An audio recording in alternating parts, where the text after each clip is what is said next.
You are now entering a dangerous liberty zone where God-given natural rights are held sacred and exercised.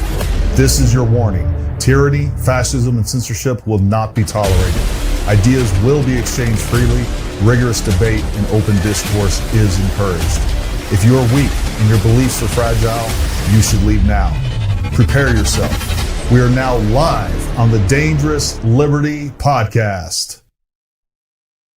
What is happening, folks? Welcome to another episode of the Dangerous Liberty Podcast. I think you guys are going to enjoy this one. We're going to get technical. We're going to get nerdy into ballistics. And I don't care if you're following Charlie Kirk or you're a hunter or long-range shooter or just into guns or just want to have a deeper understanding of especially terminal ballistics, which out of the three types of ballistics, internal, external, and terminal ballistics are the least discussed, the least studied, and the least documented. And we're going to be going deep into this today. I want to say hi to everybody over in the chat. And if you haven't done so already, make sure you like, subscribe, and down in the description below, there is a link. If you'd like to become a member and support what we do, we really appreciate that. It's a couple bucks a month and it goes a long way. But I just want to kind of jump right into this. And without further ado, we got Nate Vance in the house. Nate, thank you so much for coming on. Good friend of the channel, a truth teller out there. And if you will, just take a quick moment for people that don't know who you are, tell them who you are. And most importantly, let's talk a little bit about your expertise in the area of discussion tonight. Well, my name's Nate Vance. I'm sure a lot of people recognize the last name. If you didn't see me on here for the last time I was on the podcast. And then I did volunteer and fight in Ukraine for 3 years. I was a United States Marine. I've been a lifelong shooter and hunter. I currently work for a company that makes projectiles, specifically armor penetrating projectiles. So, terminal performance does not just exist on, flesh and blood. It can be any other media like armor and things like that, but you have to have a general kind of understanding of that to know how those things work and be able to make them function properly. So that's why I'm here. Yeah, no, absolutely. And this, look, I think this is one of the most pervasive kind of, I don't know how I want to frame this because I want to do this somewhat respectfully. But, this idea that it's impossible that a 30-06 didn't have an exit wound, create an exit wound when it comes to Charlie Kirk, it just flat out wrong, folks. It's been proven wrong many, many times. But I don't even want to get into like an argument. What we're going to do tonight, for those of you that still believe that, I understand where that information comes from. And I think a lot of this is just based on myth and people that have shot their grandpappy's 30-06 and you're shooting everything that, even the stuff that I guarantee you I've shot over 1 million rounds between my time in the military, what I do for a living now, between all the belt fed stuff that I've done, between the spin decks that I've done. Trust me, I've shot over 1 million rounds. I have more experience with firearms. I do this for a living. Literally, companies send me both ammunition and weapons to test, to evaluate, to write up, do technical evaluations on. But the one thing that we don't spend a lot of time on is really looking at the terminal ballistics, what's going on. And we sure don't take a look at it from a perspective of what happens when it hits a human being. And I do want to kind of start off this discussion just looking at a couple of things, because I will tell you, when this all first happened, I was like, hey, this is odd that we don't have an exit wound. And then I was having a discussion with I never once said that it's impossible. That's nothing, because I already know that too many weird things can happen with bullets. When you're talking about these highly energetic events that are taking place at high speeds and energies that you really don't understand, and as they're hitting these multi-density tissues and things like that, like trying to predict what's going to happen, especially without all the variables, is almost impossible. And one thing that we still don't know, we don't know exactly what type of bullet that Tyler Robinson was using. We don't have the firearm that Tyler Robinson used, and we don't. We also don't know the. I forgot what I was going to say there, but we definitely don't have the ammunition. Oh, the weight of the bullet, right, or the type of the bullet. So the type of ammunition, we know. The brand of ammunition is the only thing that we do know, and that is Remington. But we don't. If you asked me or Vance, if you asked me or Nate to recreate this completely, like there's some things that we would need all of those things to attempt to recreate this. And we would need something that's at a almost an exact analog of Charlie Kirk himself. So I would need the exact rifle. I would need the ammunition that he'd use. And then we would need to be able to create a sample size big enough to look at these different variables. And that's if we could hit the exact same target, the exact same spot every single time to get somewhat similar results. Because even within bullets, there's high amounts of variability. Conditions, high amounts of variability. Whether or not that round was stabilized. And we'll get into many of those things. But the reality is we can look at two other examples besides Charlie Kirk right now. And one is Martin Luther King, because when I was talking about this, somebody brought up Martin Luther King. I don't know, this is probably like September 15th, 2025. I was in a live stream. They're like, Gary, what about Martin Luther King? I was like, I don't know. I know he was shot. I didn't even, I don't think I remembered at the time that he was actually shot with 30-06. But I went and studied what happened with Martin Luther King. Folks, he was shot from 65 yards away with a 30-06. Now, just to go ahead and address any of the controversy around Martin Luther King, there have been people who said that he was shot by somebody else. That being said, it was never, there's nothing in the literature, nothing that I could find that somebody was saying that it wasn't a 30-06. And the wounding that took place with Martin Luther King is almost exact what happened to Charlie Kirk. The difference is Martin Luther King was shot from half the distance. All right. Charlie Kirk was shot at around 138, between 142 and 138 yards away. So very similar. And then we get Chuck Ritter. Chuck Ritter, he's still alive. He's on X. You can go check him out. Former Green Beret, was in Afghanistan, was in a firefight. He was actually shot almost basically around his 4 o'clock, 5 o'clock. He was shot with 7.62 by 54. It is known as the Russian equivalent of 30-06. He was shot from 25 yards away. He was hit in the spine. And what the three things that we have in common with this, all of those ended up no exit wound. All of the Chuck Ritter's still alive. The round hit his spine, deflected downward. He kept fighting. And it's all on video. It's documented. His medical report is documented. He shared all of that stuff on X. So you can go check that out. But the point here is that all three of these people were hit in the spine. And I think there is something very unique with that. When we look at the spine, how it's designed to displace energy in the way that it is attached. So we're going to talk a little bit about that. And then we'll get into some other case studies. We're going to talk about bullet construction, among many other things. And Nate, I'll just let you take it from there. Well, I mean, to me, the biggest thing is when I've seen people talk about this, they go, bullets don't do that. And I'm like, which bullets? If you go on to Applied Ballistics and you look at their software, I think there's something like 800 different 30 caliber projectiles just in Applied Ballistics. And that's not a comprehensive list of all the 30 caliber projectiles. I make one that's not in there.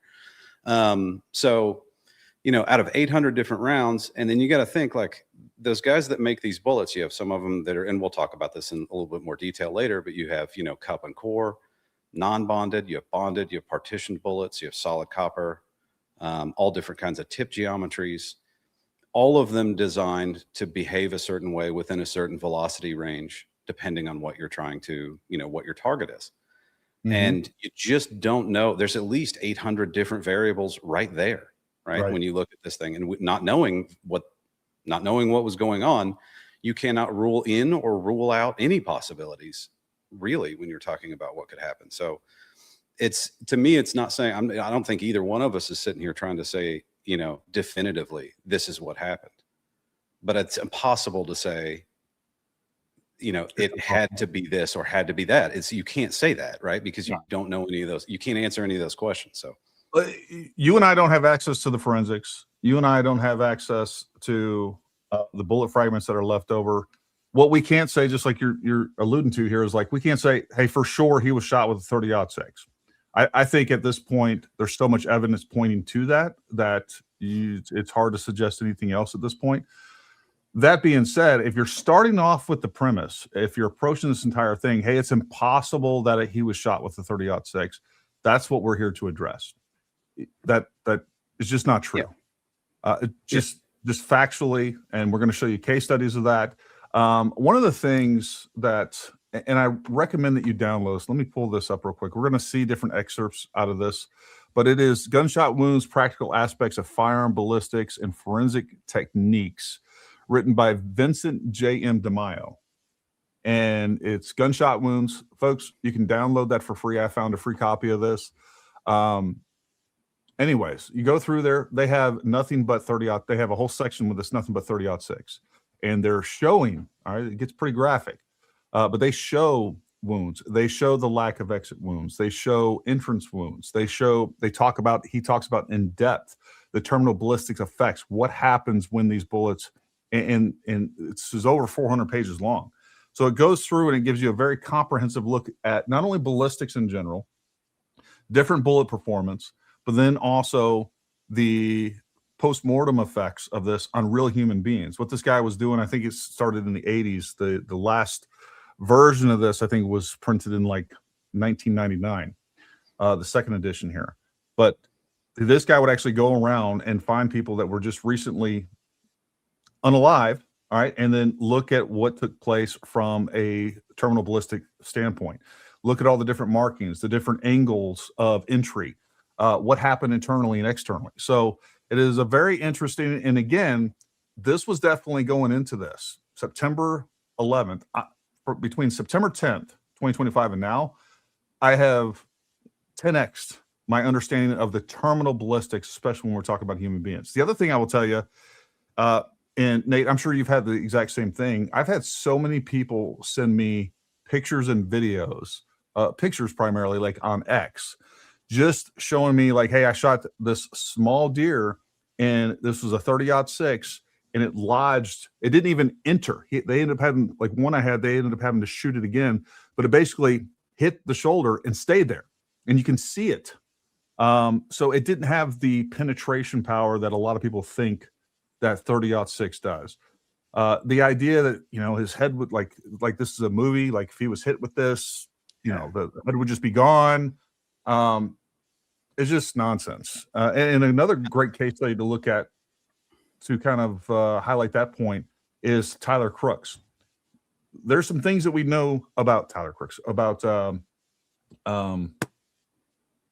Crooks, the attempted assassination of Donald Trump. He was shot, we know, with 300 Win Mag. That we know. And I have pictures of him that I can't show the public that was released that I got via law enforcement sources. And you can see the exit wound on that. It is not what you think it is. And 300 Win Mag is significantly more powerful than 30-06.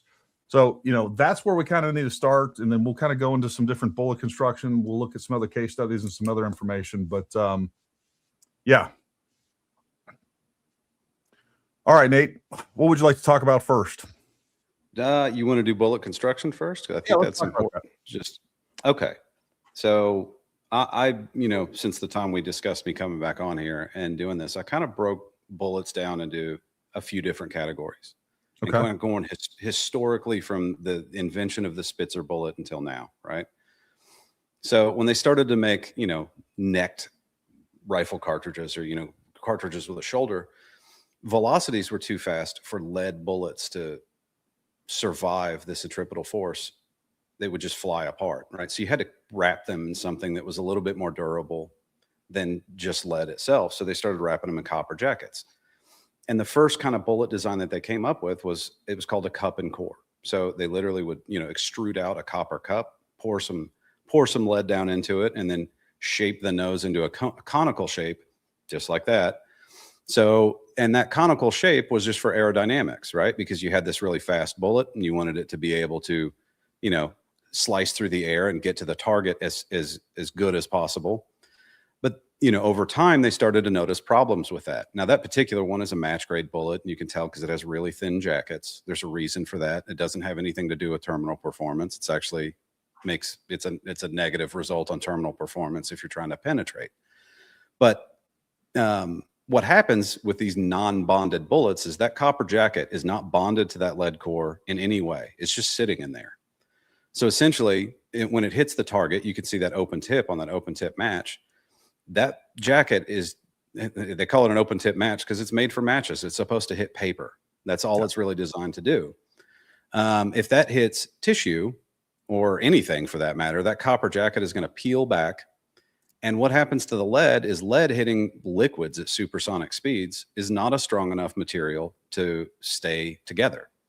So it rapidly begins to lose weight and dump its energy into the target. In some cases, that might be good for really soft, for really soft targets. But if you hit something hard, that bullet's just going to come apart.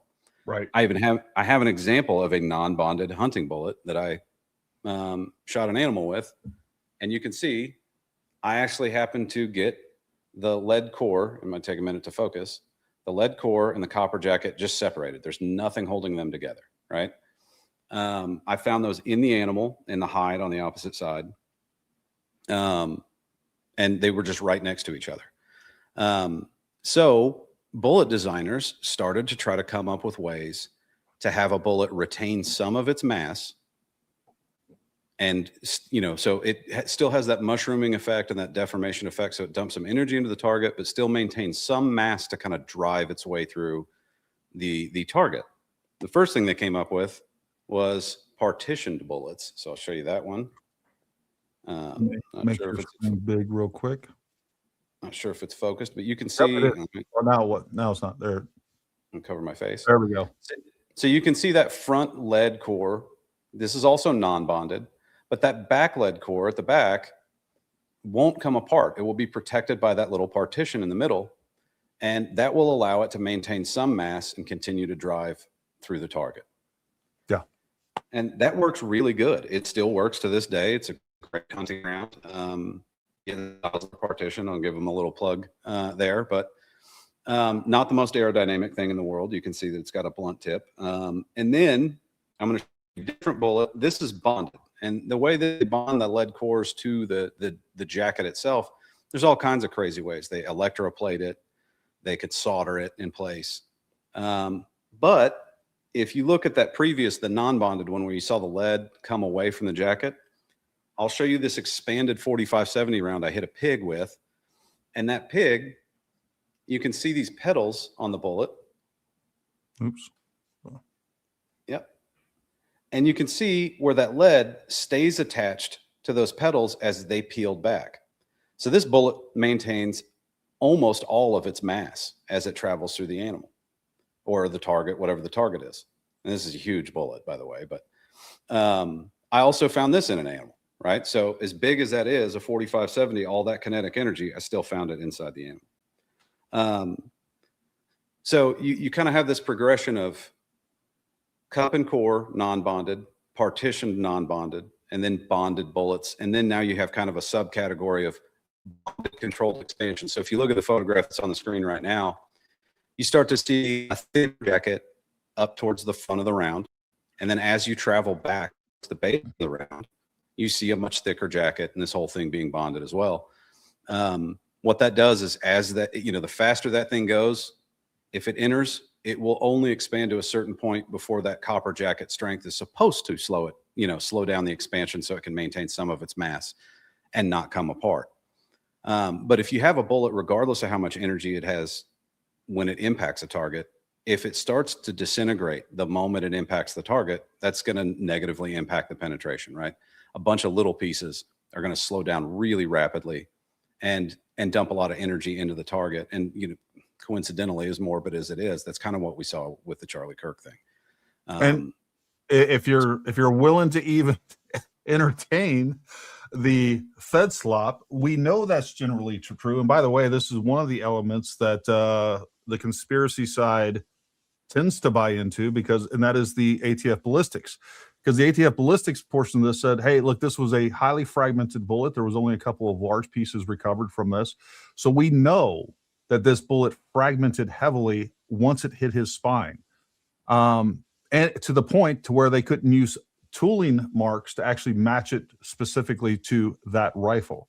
That being said, one of the big pieces that came out of there was they did confirm that it was a 30 caliber bullet.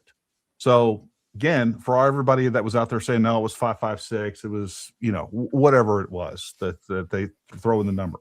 The fact that it was confirmed that it was a 30 caliber family of bullet, I think that's the exact phrase that they use, That's a big piece of this. What I would have loved to have known is the actual weight of that round. Now they have that ammunition, and we can see that. We can go to the charging documents. I can pull those up in a minute. They do have that ammunition, so they do know what it is, and we'll end up finding that out. But that would be interesting. I don't care if it's 180 grain. I don't care if it's 120 grain. And that's the other thing with 30-06 being as prevalent as it has been in American society. I mean, you go back 15, 20 years ago, it's a little more antiquated now that 308 came out and 6.5 Creedmoor and some of these other ones. But I mean, going back to the 60s, 70s, and 80s, that was probably the most prevalent rifle round, and just about every hunter owned one because it was good from everything from, whitetail going all the way up to moose.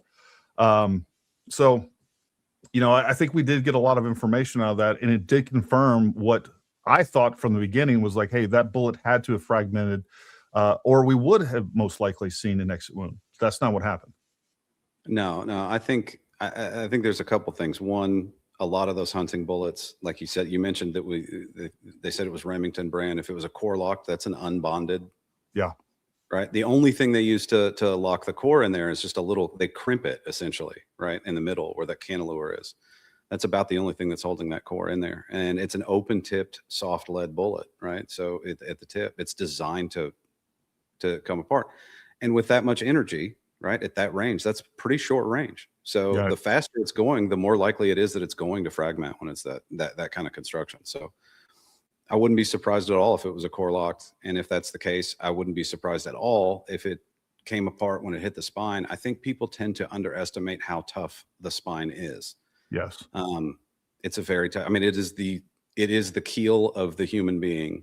It is the framework for which we are built off of, right? It supports all of us. And you got to think about your cervical spine in particular. I mean, it holds up our fat heads all day. You know what I mean? Like it's constantly working, surrounded by tendons and ligaments and tough sinew, and then in the particular case of Charlie Kirk, he was not a little man. He was 6'5". Oh. So, that's an incredibly tough organ to hit and also a resilient organ. It's designed to, flex absorb impact. And that's it. That's the thing, folks. Like it's when they're like, oh, they shot a cow femur. A cow femur is not made to absorb energy. It's just a hard piece of unmovable mass. And I want everybody to think about this. Like when we design things that are bullet resistant, for instance, Kevlar. You can take a 1/4 inch thick piece of Kevlar or a 1/4 inch thick piece of steel, and the rounds will punch right through that steel. But that same piece of 1/4 inch, and the reason that it is bullet resistant and the reason it stops and captures that round is because it does allow that energy dissipation. That's what it's doing. It's stretching, it's flexing. So there's a big difference. And especially when you hit the spine, it's going to displace all that energy throughout the rest of the body, everything that it's attached to. It's a flexible piece of anatomy to begin with.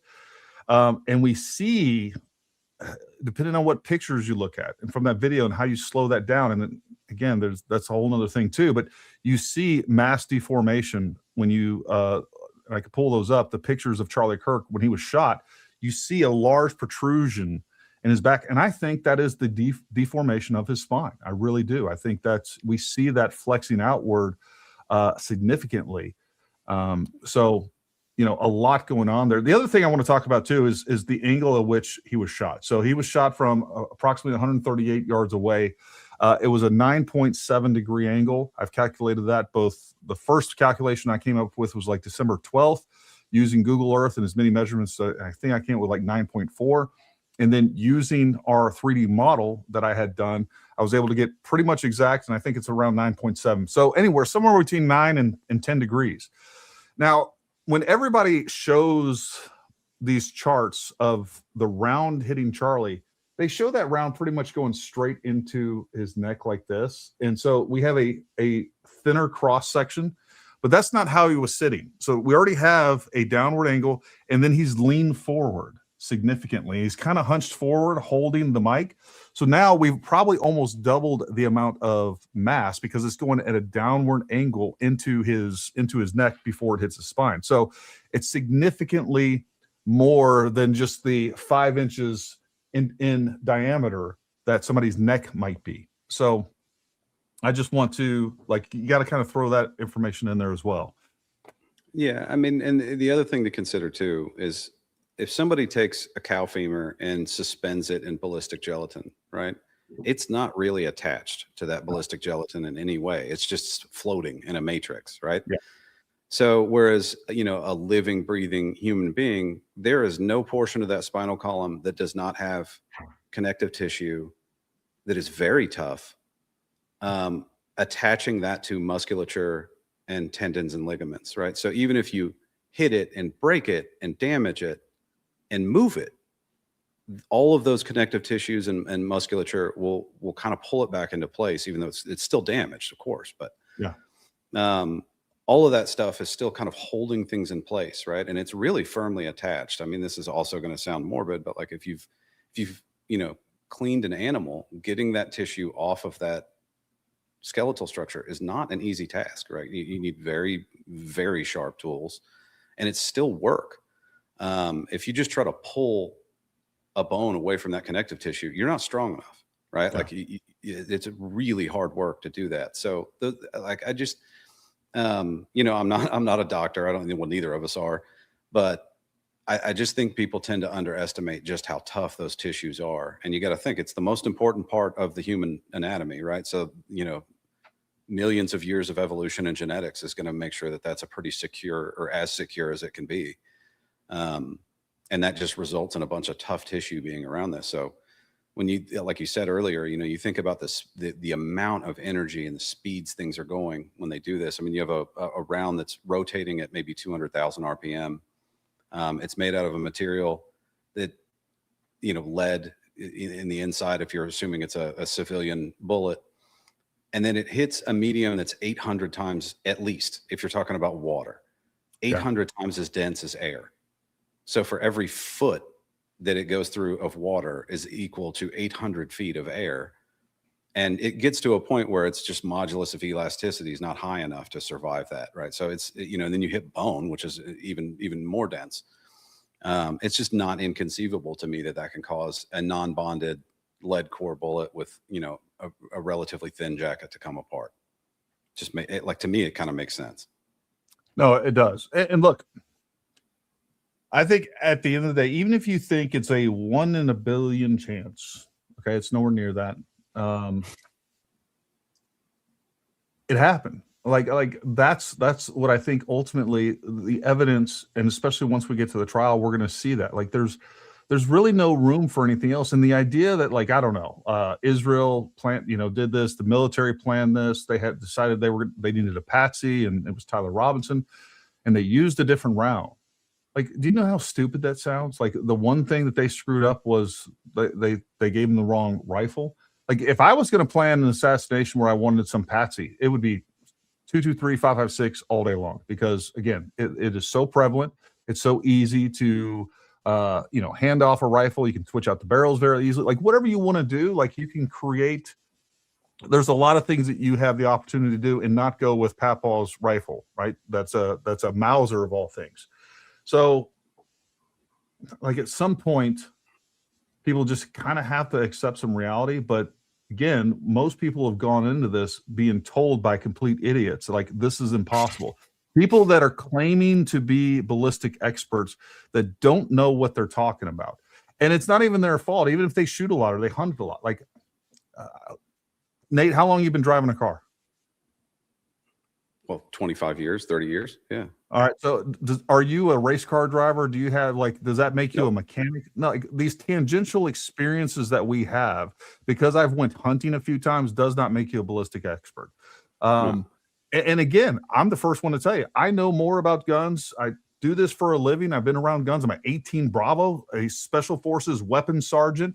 I have more training and technical training and armor level training on guns than just about anybody on this planet. But the fact is, when it comes to terminal ballistics, like, it wasn't an area that I really looked at that much. And I had to admit, like, hey, you know what? You don't know that much about this area. We need to do a little bit more research and really look into this.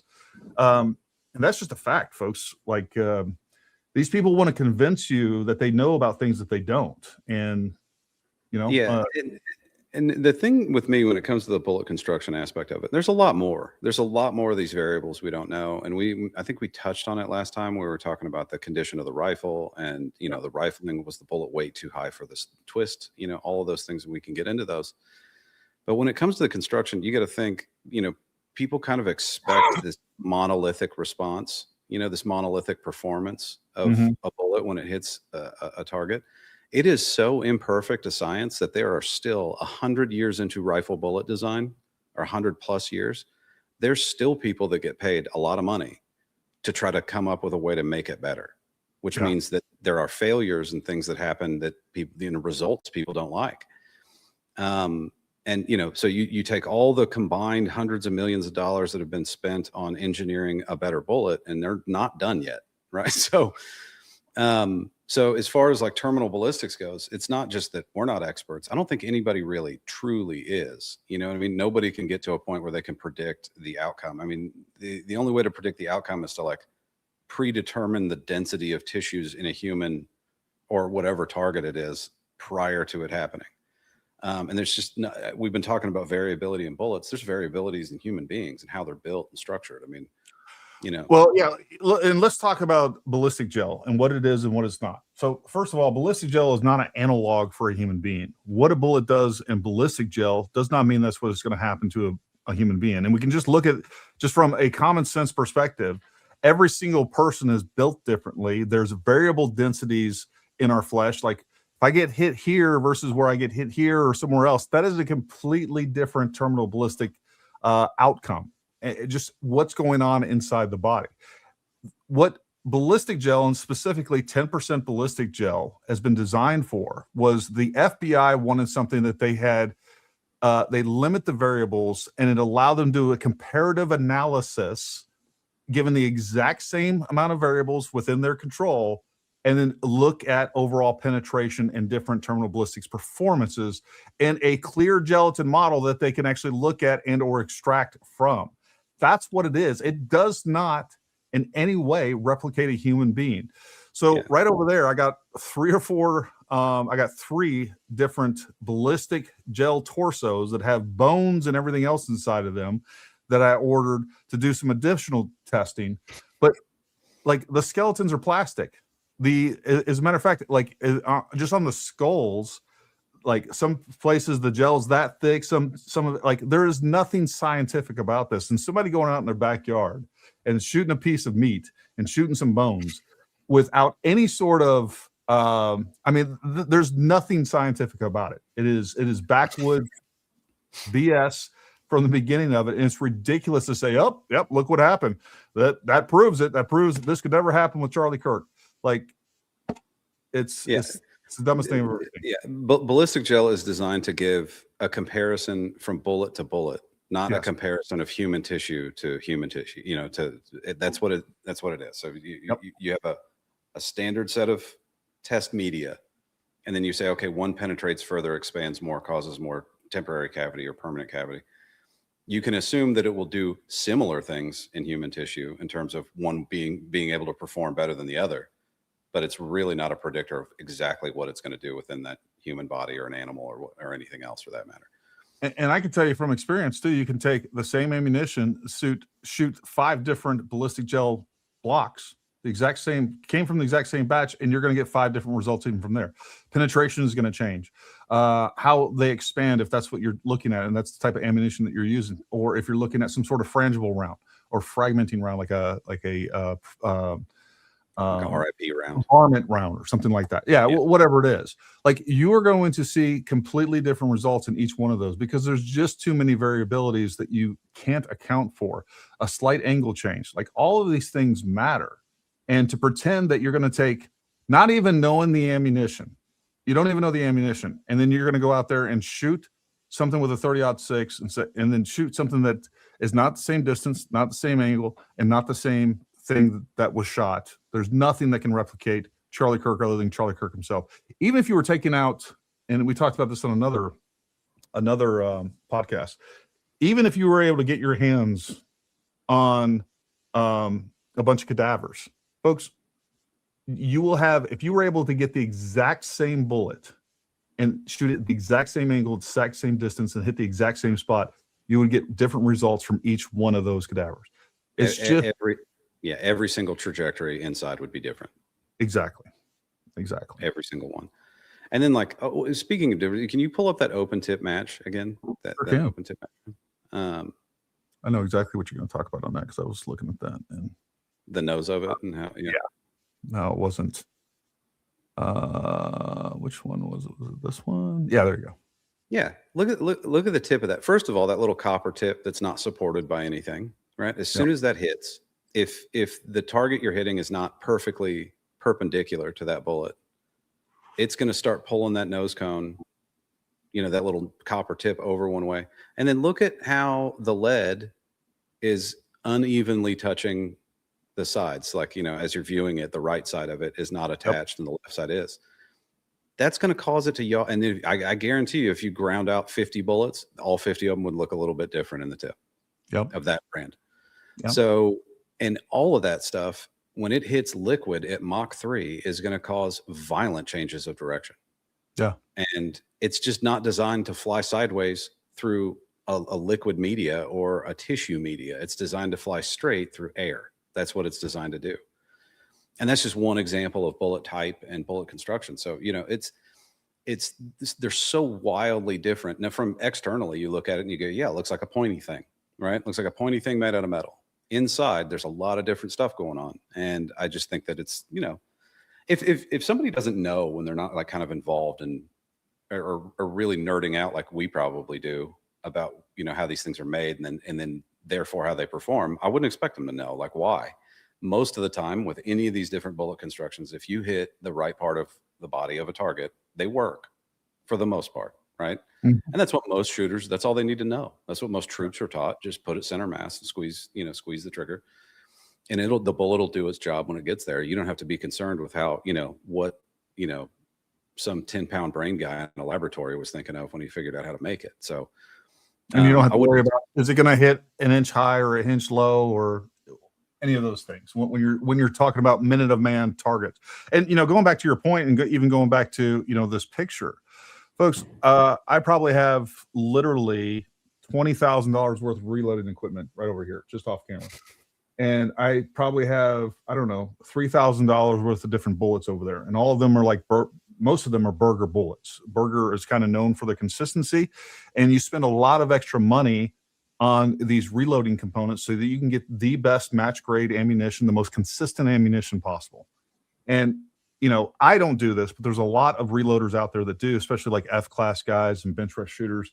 They'll go through that $200 container of Berger bullets, and then they start weighing each one of those bullets. And by the way, if I weighed it on the scale that I have over there, there's some variability in the most expensive bullets that you can get. And every single one of those just about will weigh slightly different. And then you start putting them off in batches. Okay, this is supposed to be 143 grain, but this one is actually, this batch is 143.02 or 0.03 or even 0.1.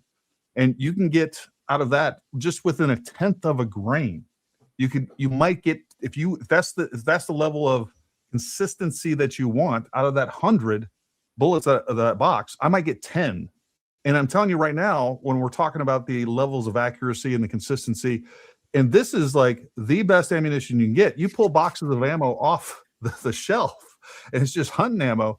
Like, it is so wildly variable that it doesn't even, like, and each one of those will perform both externally, internally, and definitely on the terminal ballistics, they will perform differently every single time. So understanding the variables behind your ammunition to begin with is the beginning. And those are the unplanned ones, much less we start getting into, just like we kind of touched on a little bit, the engineered differences of that ammunition is, and to sit here and pretend all these different types of bullets that you can get in 30-06, for instance, you want to sit here and pretend that all of those are the exact, like you're going to get the same exact results on a human being if that's your target. And in this case, that's what we're talking about.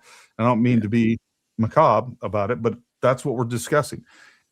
So, it's insanity to think that. Yeah. Yeah. If you want to get even worse, go, matter of fact, like Remington core locks, measure the diameters.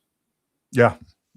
that's even more wild, right? So, and like you said, you get variability in the most precise, most consistent brands, which I've shot them and I just load them, right? And I'm not a good enough shooter to tell the difference, to be honest with you. But, for the kind of shooting I do, I'm just happy if I hit the target at all. When I get out to distance, I am like a minute of man guy at those kind of ranges. And, if you're competing, but yeah, that's just that little tiny variation even makes a difference in how it flies through the air.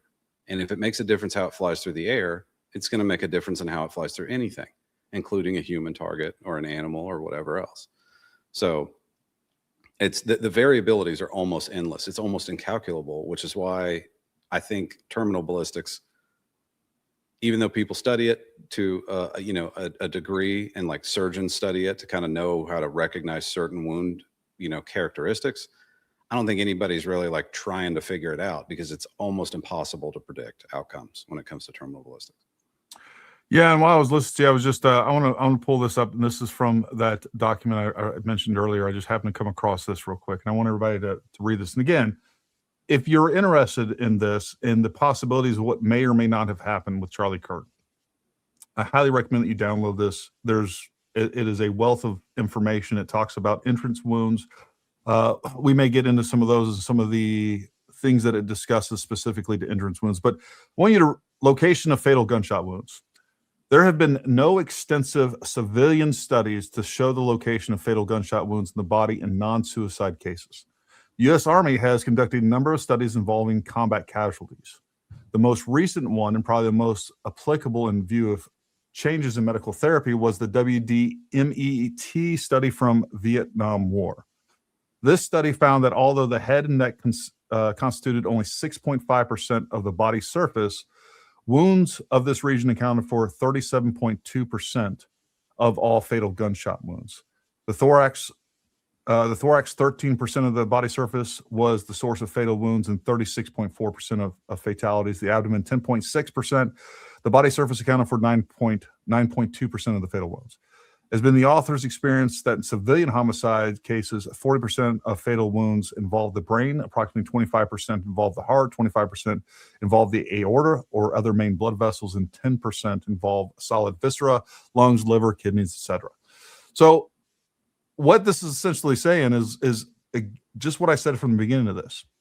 Terminal ballistics, especially when it comes to the human anatomy, is one of the least studied, documented elements of this. And so what we're left with is a bunch of backwoods lore for the most part. It's like, and I want us to think about this. Like, let's say that there's somebody out there that has shot 10,000, they're a hunter, and they shoot whitetail, and they've shot 10,000 deer, have a lot of experience in what's going on there.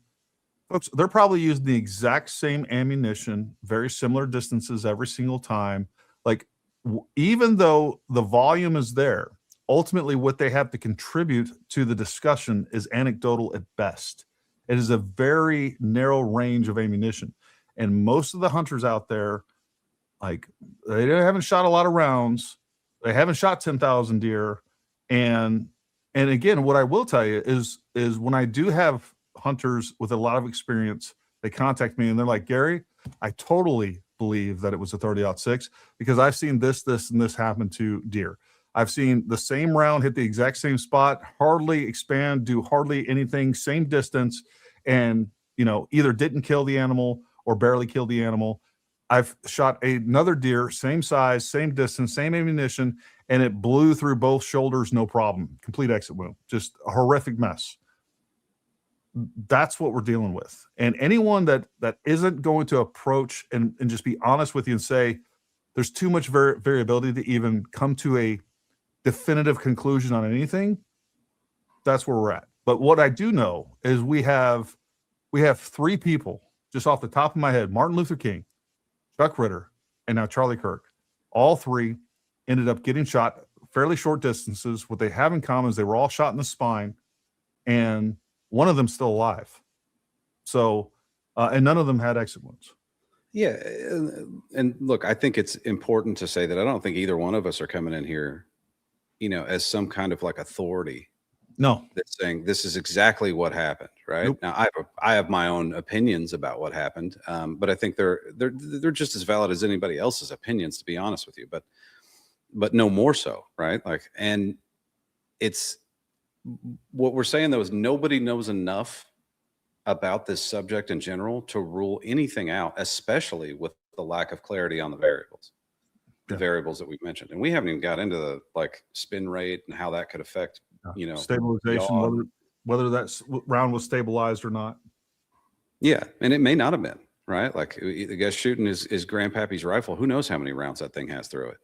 That thing had thousands of rounds through it. It could have had a really loose chamber. It could have been, it could have been a bad chambered round, barrel to begin with. I mean, I'm assuming it's a Mauser. It was probably a sporterized Mauser. It is. So rechambered from, a German round to 30-06. Who knows how good of a job that gunsmith did, in the 60s or whenever that was done. Well, and look, so that's another thing that I do want to address. That has been assumed. The only thing that we know about that rifle from the actual charging documents is that it says it's an older 30-06 imported Mauser. Now, that could be from the 90s. That could be from the 80s. Now, what has been interjected into this, because there's a whole nother thing that I talked about earlier regarding the photo from the New York Post being a stock photo. It's not. But people started interjecting language into this and saying that, oh, it was a World War I relic. And where they were getting that from was that, oh, this is a Mauser 98. That was built in 1898. It's pre-World War I. Like, these are these non-gun folks trying to educate everybody on this. It's like saying, oh, he was shot with the 1911. What were they using with over 100-year-old gun?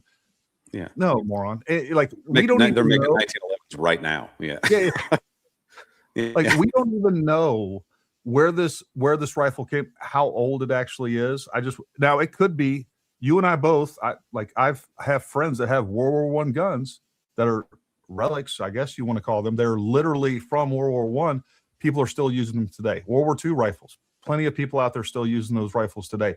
I have a German, matter of fact, that rifle right there, that is a German Mauser. Literally has a SWAT gun on one side of it. Everything I would take that gun and shoot it right now. So even if we're saying that it's a relic, but the reason they were using this language and kind of shoehorn this language in there was to make this idea that number one, that rifle was used, it was misinformation. It's disinformation. It's intentional psychological operations to change the language. Yeah. Or that somehow, because it's a slightly older rifle, 138 yards is now like an impossible shot that only a sniper, with years of experience could make, that's another part of it, right? Like the whole theory is there's no way a guy could hit a target 130. That's a chip shot. That's what was said at the beginning of this. Like, you'd have to be a professional. Like, dude, my 3-year-old was shooting at 1,000 yards. I've literally put my son on a gun, aimed it out to 1,000 yards, let him pull the trigger. He shot it. Now he's 10. He goes to our long range courses. He's actually 12 now. He just turned 12. But the last time he went to a long range course, he was 10 years old. He might have even been 9. And we had him out shooting on his own, 1,000 yards. You and I both know a full-size target, we could lay just about anybody down there, give them a decently zeroed rifle, have them aim it, squeeze the trigger, and they would hit a target at 140 yards. It's not hard. There's nothing sophisticated or difficult about it. Not with a rifle. And I mean, that's not necessarily the aspect of this I want to get into, because that's another aspect of the conspiracy that people throw out there, but it's not the one that I think we're discussing today. I had a couple other bullets sitting here that I kind of want to show on the construction side of things, and then we can kind of move on to, so if you were to look at like any dangerous game bullet where penetration, like, so for like an African safari, now this is not for dangerous game, this is for a 41 Magnum, but I'll kind of hold that up there. They're shaped relatively similar to this, right? Flat nose, just straight shaft of just a rod of, hardened lead. And the reason they're shaped like that is, when you take those pointy bullets and those hit something, the point the bullet itself loses a lot of energy just deforming the tip of that bullet, or potentially yawing because that tip catches something and starts to turn sideways. Right. So they just pre-make it flat, so it'll keep going the same direction. And if you kind of wonder about the physics of that, that's exactly why like the Apollo reentry vehicles were flat on the bottom, right? Yeah. It's actually more stable than you think, and it keeps that big column of mass behind it and just allows it to drive through the thing. So when people are like, you know, these long pointy rifle bullets are designed to penetrate, they're designed to penetrate the air, not an animal, right? And they're designed to dump energy into that animal, not the other way around. So I think we can kind of move on to the stability kind of aspects of it and get away from construction. I think we've made the case on that, Sure. that bullets are constructed to do different things. Let me go through, let me hit some super chats real quick, and I don't want to get too behind on questions. See if anybody has any questions on those elements. If you do have a question of something we're going to cover, I'm going to address it and then we'll go forward. But Anna, super sticker, $50. Thank you very much. We appreciate you. We got I am Hyde. Hi, Nate, from your biggest fan. Okay. Hi. Officers Tatum said there was a security breach at his headquarters. This is getting nuts. There's a lot of elements about all of this that's getting nuts. I'm dragging my USMC combat veteran brother into this. Love it. Love it. E-Life channel shot watermelons with 10 different types of gun. The results from the rifles were completely unpredictable. And again, you know, I've seen people even shooting watermelons and other media like this and like, oh, look, that's what a 30-06 does. You think that's like, and then comparing that to Charlie Kirk. It's insane. All the experiments the wackies did were all close and straight onto. Yeah, they didn't even bother to even get close to simulating what happened. And they couldn't, because again, they don't have the rifle. They don't even know the type of ammunition, the weight of the ammunition. They don't know the muzzle velocity. They don't know the condition of the rifle. They don't know what type of projectile that was actually used. We just covered a few. I mean, there's probably 30 different types of projectiles that are engineered to do completely different things available for 30 caliber.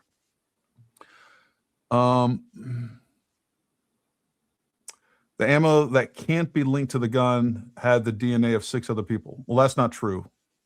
Blue Eye, whoever. They said the scene. All right. So at the scene, there was not 6 different people's DNA, and it really wouldn't matter if there was. It definitely wasn't on the ammunition itself. What they said was, as far as the ammunition, we can go through the court documents, but the ammunition itself had Tyler Robinson's DNA on the ammunition itself, including the spent cartridge. One of the things that we'll get into, I just want to throw this out while I was thinking about it too, is, you know, we talked about the stability of the round. We still don't know whether or not he actually engraved on the projectile, and that would completely change the stability of that round if that's what took place. Dead meat and a live person aren't the same either. And my God, that's just common sense. You don't have to be a gun person to even begin to, and for people to go out there and like, hey, I'm a gun expert. I'm a ballistic expert, and I'm going to have to shoot this chuck roast. And whatever happens with this chuck roast is exactly what should have happened with Charlie Kirk. Right there, you see, like, you know what? That guy's a moron. And just move on. That's what should happen. Lucas, our good friend. Lucas, could not ask for a better guest. Nate, thank you for your service and fighting for what you believe in. The world could use more people like yourself and Gary. Great work you and others are doing. From someone who isn't in the U.S., so sad to see the possible revival that looked like it might happen to be destroyed by people who are celebrating what's happening to TPUSA. You know, Joshua Carr and I talked about this earlier. We get that perception from social media. I still think the positive ramifications and some of a lot of what we saw was taking place after Charlie Kirk.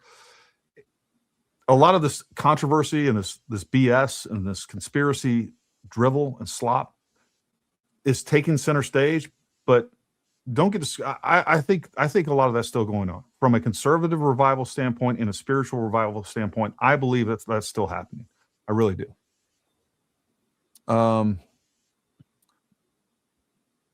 Didn't get the notification for the live stream either. I had a reminder set for this live stream, and the one with Joshua Carr interview, and didn't get that notification for that either one.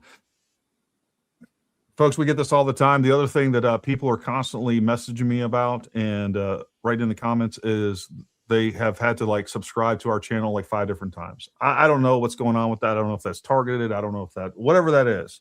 But what I can tell you is that's what happens. I get those messages incessantly. Well, the military makes it pretty stupid with colors. They're talking about the tips of bullets on that one, I think. Oh, maybe? yeah, probably like green tip. Yeah. Yeah.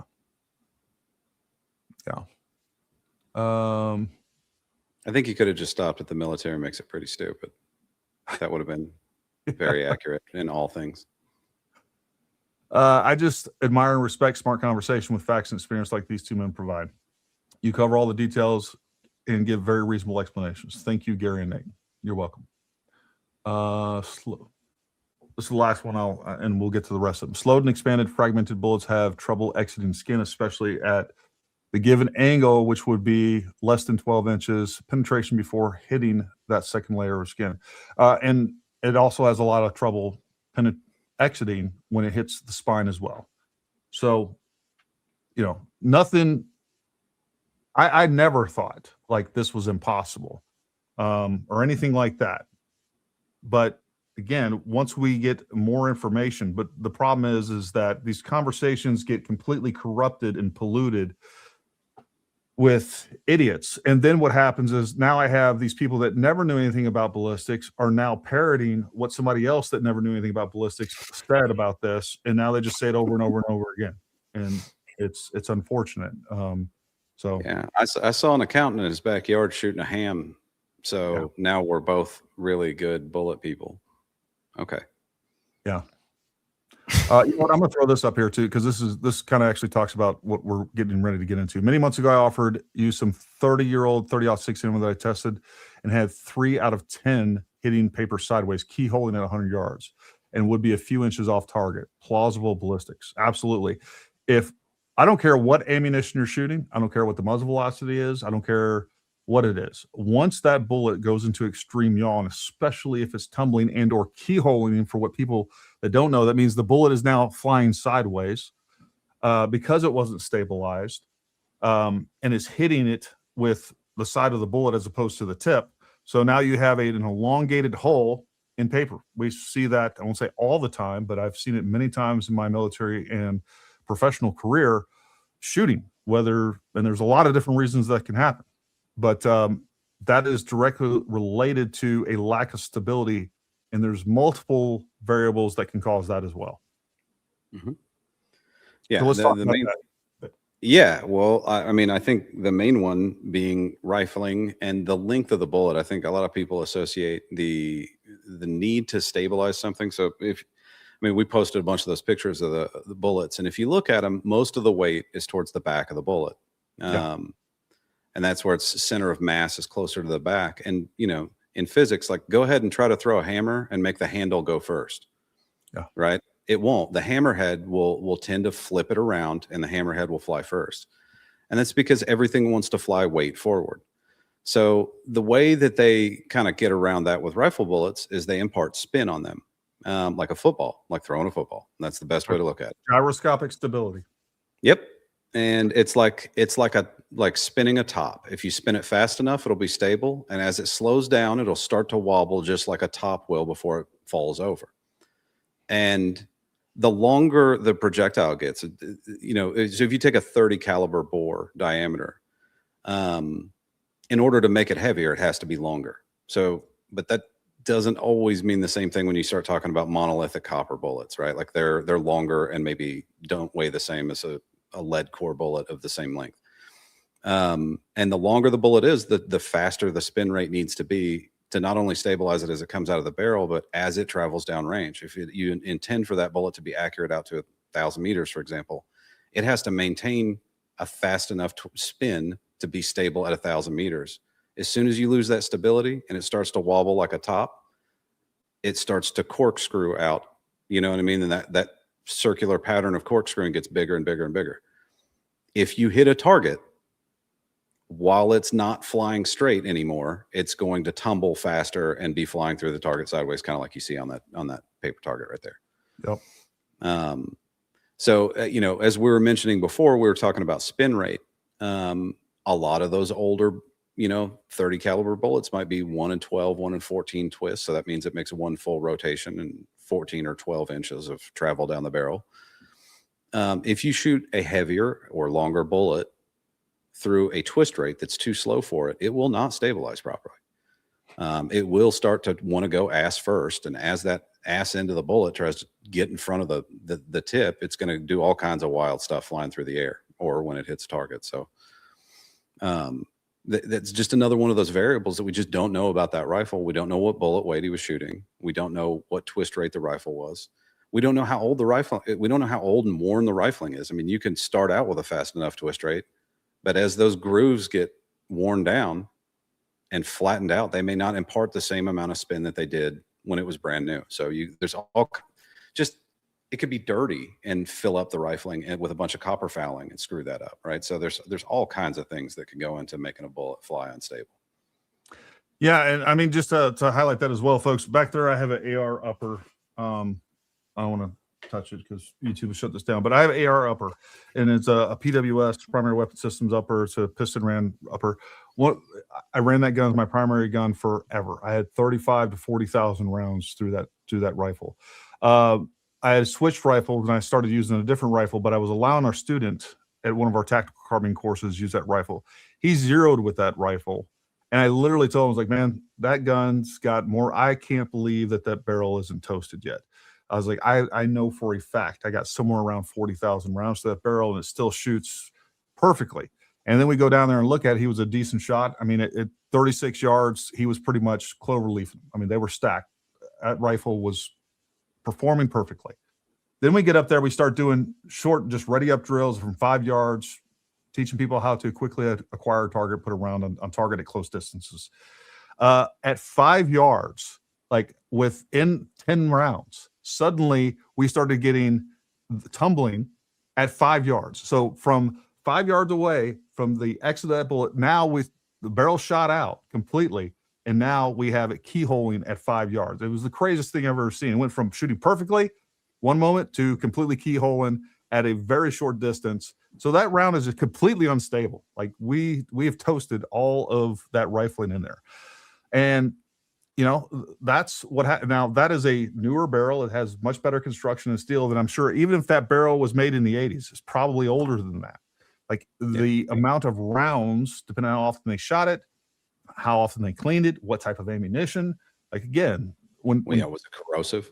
Yeah, it was like we actually make we actually build custom rifles. All right, we got our own line of custom rifles. People will, Gary, hey, this 6.5 Creedmoor I want to build. How many rounds am I going to get out of the barrel? I'm like, bro, like I don't even like to answer this. It could be 3,000, it could be 1,200, it could be 5,000. It just depends on what's going on with that.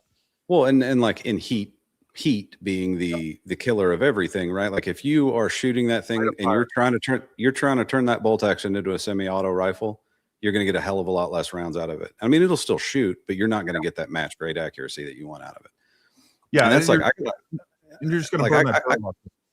Yeah, I got a 308 barrel in there that I bought it when I was in the Marines. I snuck it into my barracks room. Almost got my ass in trouble for having that in there, but I had that for years and just recently had to change the barrel because, I mean, that's all I did with it. I'd go out and shoot, a few accurate rounds. It's more nostalgic than anything. It was in 308, but it started, you got all that reloading equipment there. I started to realize I'd put my bullet comparator gauge in there to seat the bullets I was shooting, and they started to just be barely hanging on to that cartridge case because I'm literally eroding that throat of that rifle as I shot. And at one point, it's like, well, I can't.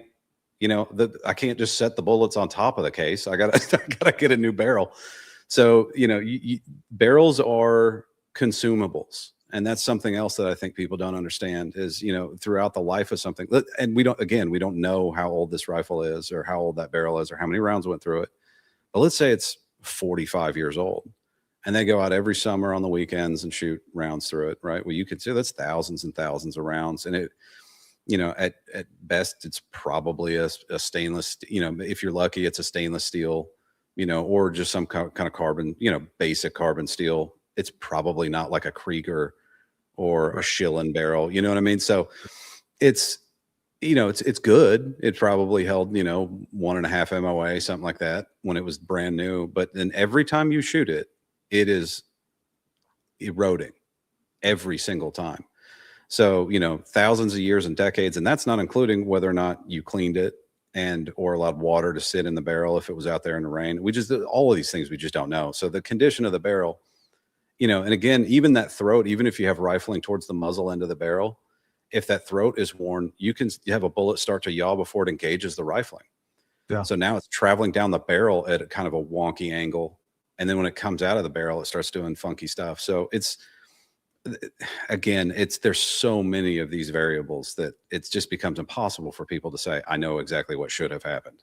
And we haven't even talked about the crown. Like if he damaged that crown, let's say that gun was shooting perfectly, shooting sub MOA. It was shooting as good as any competition rifle out there. And at some point in time when he's, dragging it through his pants or however he carried it up there and smuggled it up there. And then now he's reassembling the stock and he, throws the crown of that down into the gravel or whatever else and damages the crown. Like you're screwed. That's like crap. Yeah. You have no idea where the bullet's going to go. And it just, for people that don't know, the crown is right that very end of the muzzle. So if you have a dent on the end of that thing, you have no idea. Well, first of all, like the bullet leaving the muzzle as it hits that dent is just going to jack with the harmonics of the barrel altogether, right? It's going to start doing all kinds of wonky stuff to that barrel. But then it's also imparting damage onto the bullet itself, which as it cuts through the air is going to make it fly funky and do weird stuff. So, really destabilize that bullet. It destroys the ballistic coefficient of that. So like, that's all it takes, folks. And I've seen this where people, like, they have a great gun and I've been out on the range and suddenly they're like, oh, my gun won't shoot. And we're trying to troubleshoot it. And we're looking at the scope, make sure it's mounted correctly, make sure the scope base is good. And we're going through all this. And then we look and like somehow they just chipped the crown, whether something hit it or what a lot of people will do, actually drop the crown of their gun onto something hard or jam it into something. You're done. So there's just so many thousands of variables that go into this. And like it's just when people say that it's impossible, it just shows how ignorant you are about what we're talking about. The other thing I kind of want to bring up too about where that bullet struck Charlie is I can't think of anyone who intentionally aims for that particular part of the body.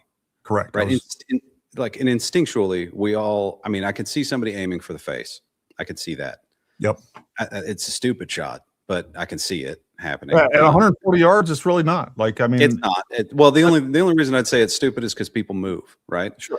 And that's what saved Donald Trump's life, for example. He just turned his head at the right moment. Yep. But center mass, a 30-06 center mass is plenty to do what you need to do. I mean, there's almost 0% chance you hit somebody in that like aortal. Yep. High center mass, especially like that's a wrap, right? You're DUN. Done. Yeah, you could be in the emergency room when you receive that wound, and you're probably not going to make it. Yep. So it was either he aimed for the face and he missed, or he aimed center mass and he missed, and then I think you were at some point saving up for it, but I think the shape of that entry wound looked odd. Not impossible to occur for some other, for various reasons, even if it was just a straight on shot, but it did look odd. Yeah. So I don't know if you want to lead into that. Yeah. So it was a larger than normal entrance wound. Out of all the entrance wounds I've ever seen on human beings and animals, it was a larger than normal entrance wound. And so originally, between that and some of the other things that I analyze, trying to, try to interpret a high-speed event with a 30 frames per second camera, because that's what the footage that we had. That's why, like day one, I thought what we had was some sort of fragmentation off of a ballistic protection of some sort. Later on, other information came out. I later on confirmed from people on the ground that he was not wearing anything, but it does look like he's hitting the chest. But there again, there's so much stuff going on that we're missing. And I've talked about this before, but if you were shooting, if that round is traveling at that point, let's say it's at 2,100 feet per second, it's lost velocity, it left the rifle at around 25 to 2,800 feet per second. By the time it gets to 140 yards down the road, let's say it's somewhere around 2,100 feet per second. I did the calculation. I fed this into AI is what I did. I was like, hey, if we have a round moving at 2,100 feet per second and we're filming it at 30 frames per second, how much motion, how much of that information are we losing? And it's like 98.4%. So what is taking place in all the movement, all that high-speed energetic event that's taking place, we're missing the vast majority of it in between frames.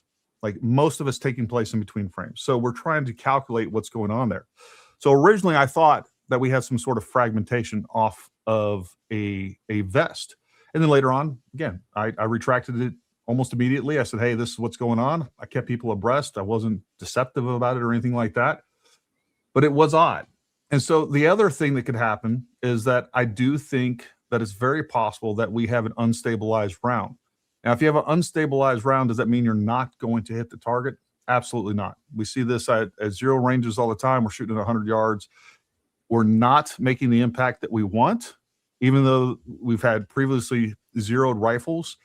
And then suddenly we see it is keyholing or making atypical entrance wounds into the paper, atypical holes in the paper.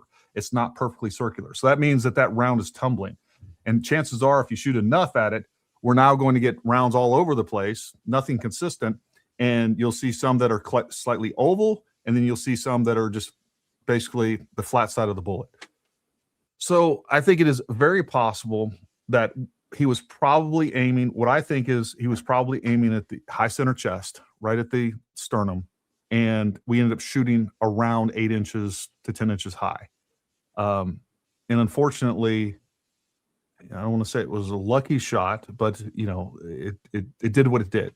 But I think Nate and most people that do this agree. Like he was not aiming for the neck. I think it's unlikely. I agree that he wasn't aiming for the head as well, just because of what was going on. He could have, but either way, we didn't get point of aim, point of impact, and there's a lot of other reasons for that as well. When you're shooting at an angle, we're at 10 degrees angle, you will end up shooting higher. If, for instance, let's say I zeroed that gun at 140 yards, and point of aim, point of impact exactly at that distance. But now I increase the angle. I'm actually going to be shooting higher. And I want to get into this, but how that works. But essentially, yeah, we can. This is short on slope dopes. Yeah. Slope dope. You're going to end up impacting higher, and that's what it is. Yeah. So yeah. But that oddly shaped entrance wound, it could be that it was destabilized on the way there. It could be that it was just kind of maybe had a little bit of yaw to it, and then when it hit, it then like immediately started to tumble and cause a bunch of tissue damage. But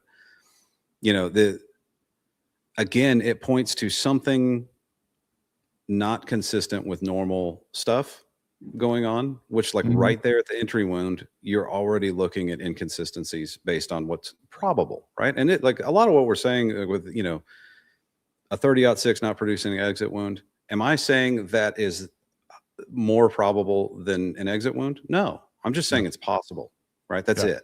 I'm just saying it could be 10% of the time. But if I were skydiving and somebody told me that 10% of the time the parachute's not going to open, I probably wouldn't jump out of the plane. That's a high enough occurrence rate for me to be like, okay, well, that's just a thing that happens. So, yeah, the other thing, and I'm trying to find the picture, and maybe the other thing that I thought was very interesting in this document that I'm looking at, they show a lot of, and it's graphic, and I'm not going to show it because of that. But he talks specifically about neck wounds. And he actually showed there's a picture of a neck wound from a high power rifle that is extremely elongated, even though it was shot straight on.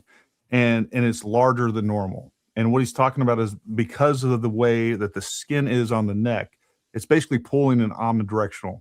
You know, it's more elastic than a lot of the skin that we have. And he said neck wounds are typically larger than that. I can't think of a time in combat or any real world scenario where I saw someone that I was able to go look at closely, where I saw someone shot in the neck, just to be honest with you.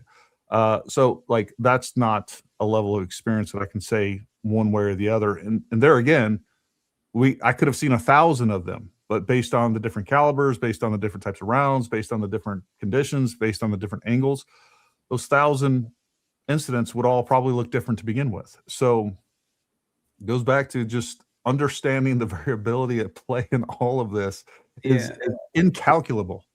It really is. And one thing that I did see in I don't know, like you, man, I you know, kind of had a basic understanding, or at least I like to think I did, of, you know, what bullets do when they hit things.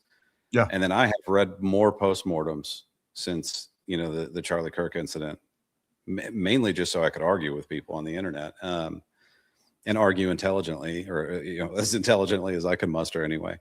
Sure. But one thing I have seen a lot of is a star-shaped like entrance wound on things. And the way it was explained in some of those postmortems is basically that projectile spinning in some cases up to 200,000 RPM. Well, that's an extremely fast spin.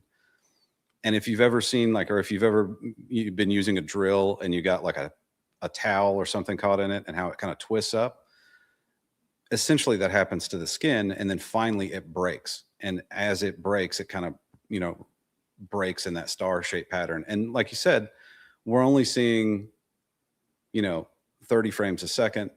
And in that instant, it may just not have been, you know, it may not have been enough detail or enough clarity to really see the true shape of that entrance wound.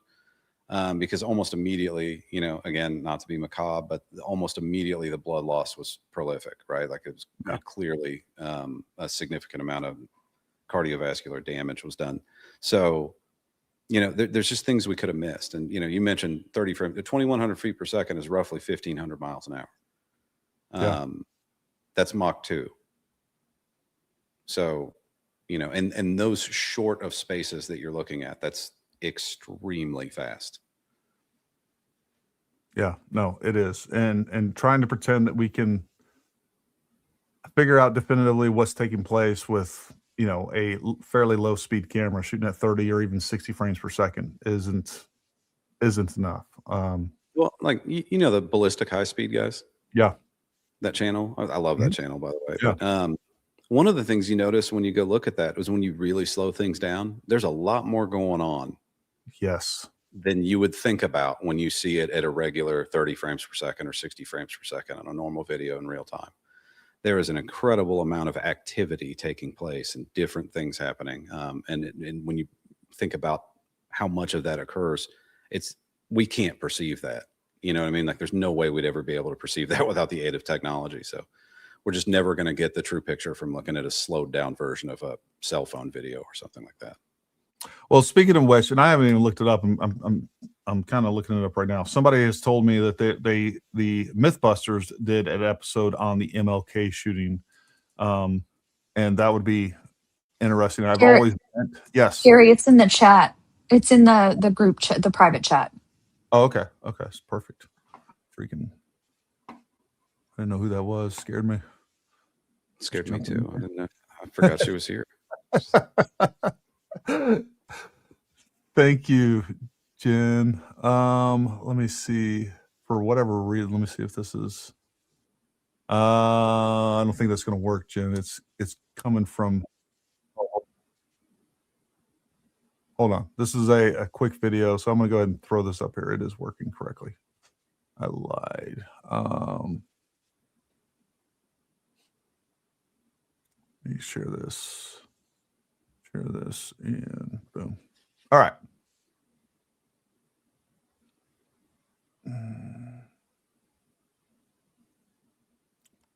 All right, here we go. Correct of the 30-06 shot that was fired at Charlie Kirk actually was what killed him, and no, there wasn't an exit wound back in 2006. What the hell happened? Jim, we're going to have to find a different video. This has like too much background music that's going to get us demonetized. Jen, if you can, pull up the actual Mythbusters portion of this. And let me see if I turn down the volume. See what we can see from this. Yeah. I don't care what you have to say. I want to know what. All right. Let me see if this, because Chris Martinson is a perfect example of the Dunning-Kruger effect. Taking a look at. All right. So first of all, Chris Martinson, somebody I like. All right. He does financial stuff. During the Butler assassination, he actually had me come on because he was pushing a bunch of different, just dumb conspiracies about multiple shooters, different locations, all this other stuff. And he had me come on as a ballistics expert, and I explained to him what was taking place. And by the way, I had multiple phone calls, and he was kind of going that direct. He was like, yeah, you know what, Gary, I think you're right. These are conversations. He's like, come on my show. Let's talk about this, and we'll explain this to the audience. He was attempting, in my opinion, to abandon these silly conspiracies that made no sense. And by the way, folks, I went into the Butler assassination thing, the attempt on Trump's life, 100% convinced going into it. Like, yeah, man, you know, this was a much larger thing. The Biden administration was trying to get it killed. There's probably a pro shooter. There was this, like, I was all in on the conspiracies. And then I started actually, but you know, when you're investigating something, you set that stuff aside and you just go with the evidence. And after I was looking at what was going on, I examined the trajectories, I examined what took place. And by the way, I had eyewitnesses on.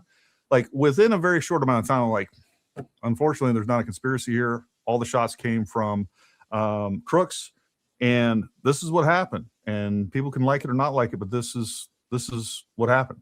So anyways, after that, the next day I explained what happened. He was like, yeah, I agree with you, basically.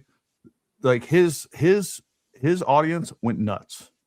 And then the very next day, he was back to pushing all these crazy conspiracies because his audience was having none of it. Now we have the Charlie Kirk assassination. He was a guy that I had conversations. He's like, oh, you know, I shoot a little bit, you know, he's a shooter. Now he's reemerged during the Charlie Kirk assassination as a ballistics expert. He's not a ballistics expert. He's a financial guy. That's what he does. All right. I use money every single day of my life. I am not a financial expert. That, like, again, these tangential experiences don't make you an expert in a field. They just don't. Anyways, I'm glad he's bringing this up. Also, look at this, folks. This is exactly what I'm talking about. So we have a 9-degree angle. I don't know if he has the angle right here. I can't tell looking at that protractor, but I can tell you it was around 9.7 degrees was the angle. The other thing that he doesn't have correct here is he doesn't have Charlie's bad posture included in this. So this is not the cross section. Charlie was moved forward significantly and kind of hunched over. So there was more material to go through. But let's hear what he has to say on this, because there's no music here. The trajectory from the building where Tyler Robinson was said to have been and the approximate angle. I think he's actually a little bit off on the angle because of the sunken down platform. So the building's up on a higher level. It is. And then, you know, multiple stories up, aiming down at Charlie Kirk, who was down in this kind of sunken, tiered level courtyard area. So he says the angle was approximately 10 degrees. I think it might have been a little bit more than that. Nope. He may have been turned slightly like this, and may have been slightly leaning forward. The main thing that he talks about, which is really interesting, is the cavitation effect of when a high-powered bullet enters a mass, it has to decelerate and lose its energy. And when that happens, there's a huge cavitation that happens. But the shirt is doing this, and the necklace, his necklace snaps off and goes flying off from the pressure event that happened within Charlie Kirk, which probably killed him instantly. Yeah. He goes into taking a shot at some ballistics gel. 30-06 bolt action rifle with a scope. Let's see what happens when it's shot at ballistic gel. Ooh, I'm just here. I'm interested in the truth. Do with it what you will. But I think we've solved this. The bullet actually did stop in Charlie's body. Now, how is that possible? First, the evidence.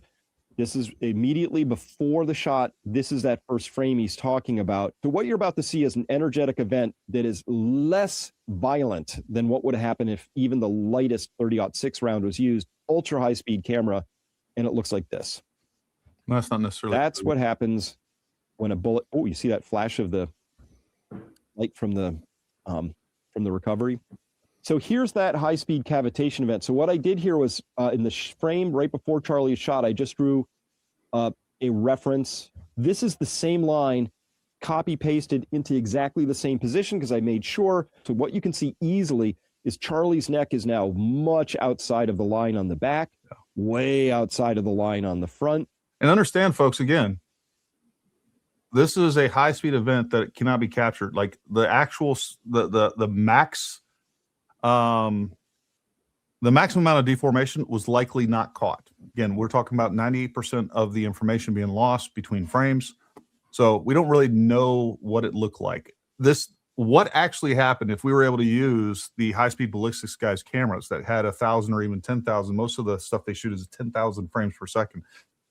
It would look completely different than anything that we've seen so far. Now I can begin to explain the so-called exit wound because this little into Charlie's body, so we can explain all of that now. Robinson very much could have been the shooter, likely was, and it likely was a 30-06. And here's why I think that this is Mythbusters from 2006. So it aired in April 19th, 2006. Look at this. It's beautiful. The slug made it all the way to the... Look at that. There it is, 5 feet in. So now they're moving on to a 30-06, which is exactly the weapon. It even almost looks like the one in the FBI pictures, except it had a scope on it. Now for the 30-06, some serious firepower.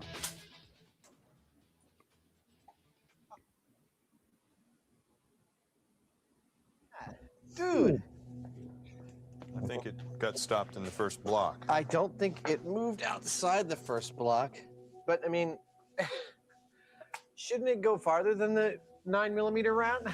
It's a little counterintuitive, but actually because of the speed of the bullet has a tendency to break up more so than the pistol round, which is technically a very low velocity projectile. That was without any, awareness of to what was going to happen to Charlie Kirk 20 years later. You can watch my full breakdown on D_rock_YT, the YouTube channel, which has the full version with more details and more clips. That's just my take on it. Maybe we'll find out something different later. Rest in peace, Charlie Kirk. I still pray for your family and pray that you stop getting attacked by the Candace Mafia and the Candace cult. So again, here we have a 9mm round going further through the ballistic gel than the 30-06 round. That's impossible. Like, it is possible.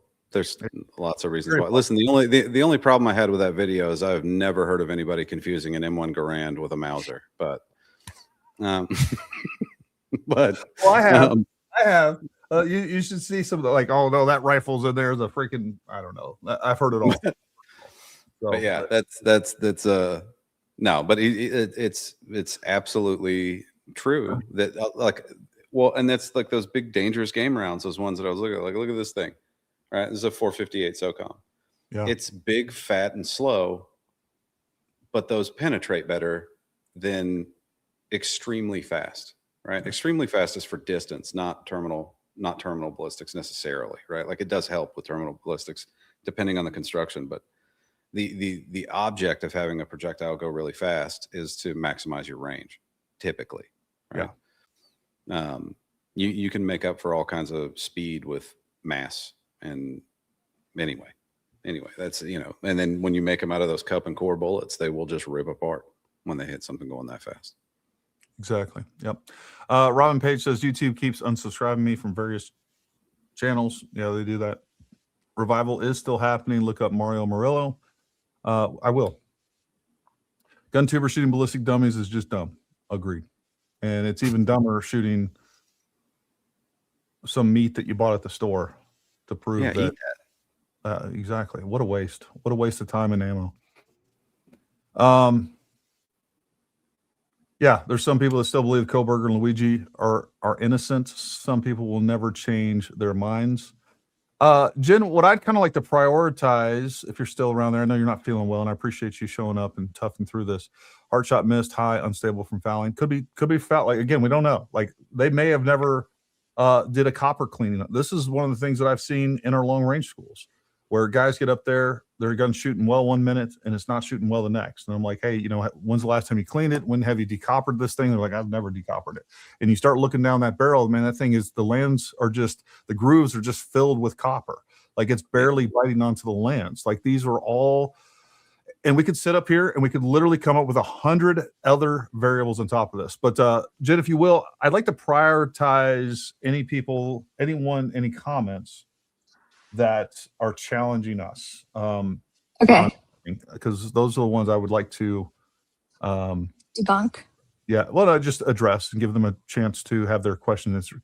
I think his necklace reflected the old bullet and turned it towards the neck from ricochet. Just total speculative. Yeah, it's not that. And the reason, there's a lot of reasons behind that, and the main reason is because where that impact takes place is nowhere near the necklace, and the other part of that is that necklace is laying against the skin. Right, we need time and distance for a deflection to take place, unless it's something extremely hard. Like I said, if it hits the top of the plate, then it could deflect upward. But when you have a very soft metal laying against the skin, there's not going to be any deflection. Even if it hit any of the jewelry, is going to be like silver. Even if his cross was made out of steel, and it hits his cross pendant or whatever other pendant he had on, he had a cross and something else on there, it's not going to go. Typically, I'm not saying it's possible, because it's possible, but it's highly unlikely that we're going to have any sort of major deflection like that, given the proximity of the jewelry and his body. Look, I've talked about this almost since the beginning of this. Look, what happened was that round went into his neck, and we basically accelerated the back of that necklace that was hanging down. All right, we have a pendant and it's hanging down. The free running end is on the back of his neck. The back of that neck, where that necklace was hanging, right there, that went from 0 feet per second to probably somewhere around 1,500 feet per second in an instant. And again, you can't capture this because it's just yanked a small amount. But think about that. If I have a necklace here and it's yanked with probably hundreds of pounds of force really quickly this way, but we just yank it just a short distance, the amount that his skin and body deformed, but at a very high rate of energy and speed, it's going to yank up that cross. All right. And it's probably with enough energy to break. And we see that whole thing flying around this way. And it's actually hanging, his necklace is hanging down by his left side. And that cross is still stuck on the, where it's attached to the cross is actually stuck on the collar of his shirt. I think that's what happened. It's just a Newton's cradle. Exactly what happens with Newton's cradle. That energy was transferred, and that's what I think happened with his necklace. Hey guys, I'm back at the spine stuff late again. With spine, don't forget you have the spongy disc. My lumbar is fused. I didn't do my neck. Yeah, and that's another element of this I talked about at the beginning of this. The spine is designed to soak up and absorb energy. It just is. That's what it does from all angles, 360 degrees. That's what I felt like. I was like, oh God. Jen speaking out of the dark. Paramount Tactical, is it possible if it was a varmint round that the sabot is what yanked his shirt up? I've had wads 12 gauge embedded in my targets at 50 yards. Would a sabot stay with the bullet? Not likely. I don't think it's a likely chance it was a sabot round. I think just what I explained took place.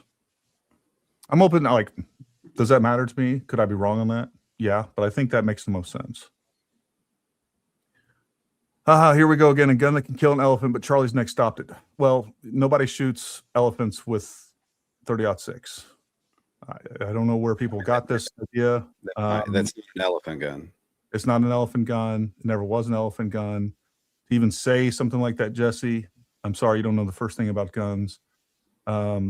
you wouldn't even shoot an elephant with 300 Win Mag, and it's about 50% more energetic than 30-06. So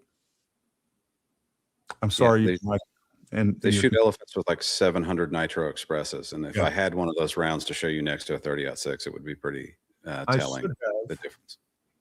I mean, even you don't even shoot elephants with 45-70s, and that's a large one. I got one in my garage. I should have brought Yeah, that. I mean, I got. Matter of fact, here. There we go.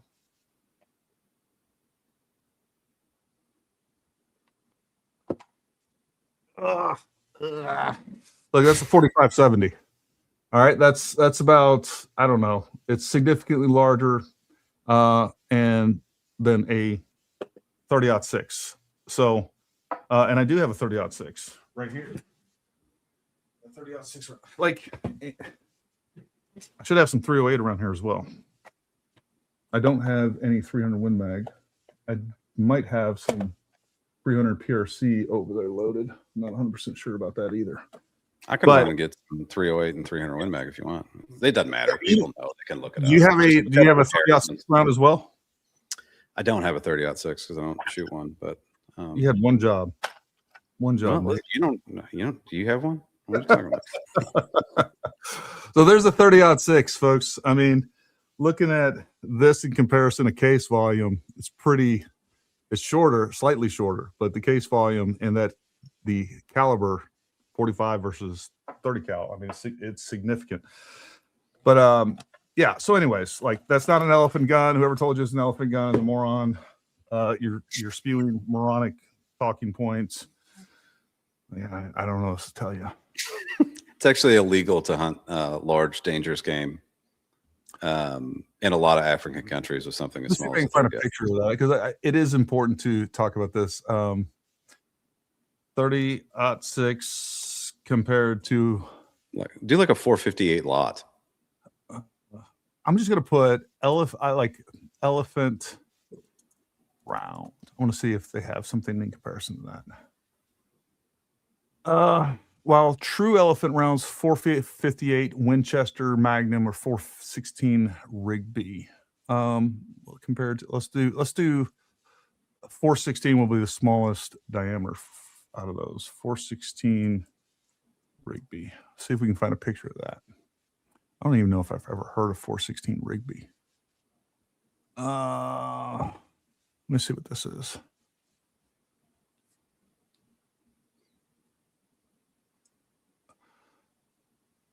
All right, let me throw this up here.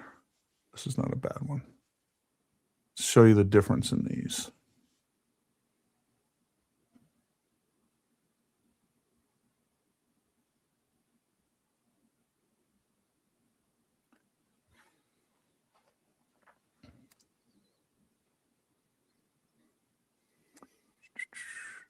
Share this tab instead.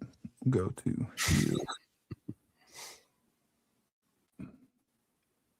All right. So let's take a look at this. And this is not even, this is a 416 Remington. So this is 243, 30-06, 416 Remington. And that's not even a 416 Rigby. Where this 243. That's just a neck down 308. Yeah. I mean, look at the case capacity. I don't know, like, for people that don't know, like, oh, that's not a big, folks, that's a huge difference. Huge difference in diameter. The amount of energy that is in this shell on the right compared to the one that's in the middle is ginormous. Yeah, the amount of energy you feel shooting it is enormous too. Yeah, exactly. Let me see. Best elephant cartridge. Let's look that up for funsies.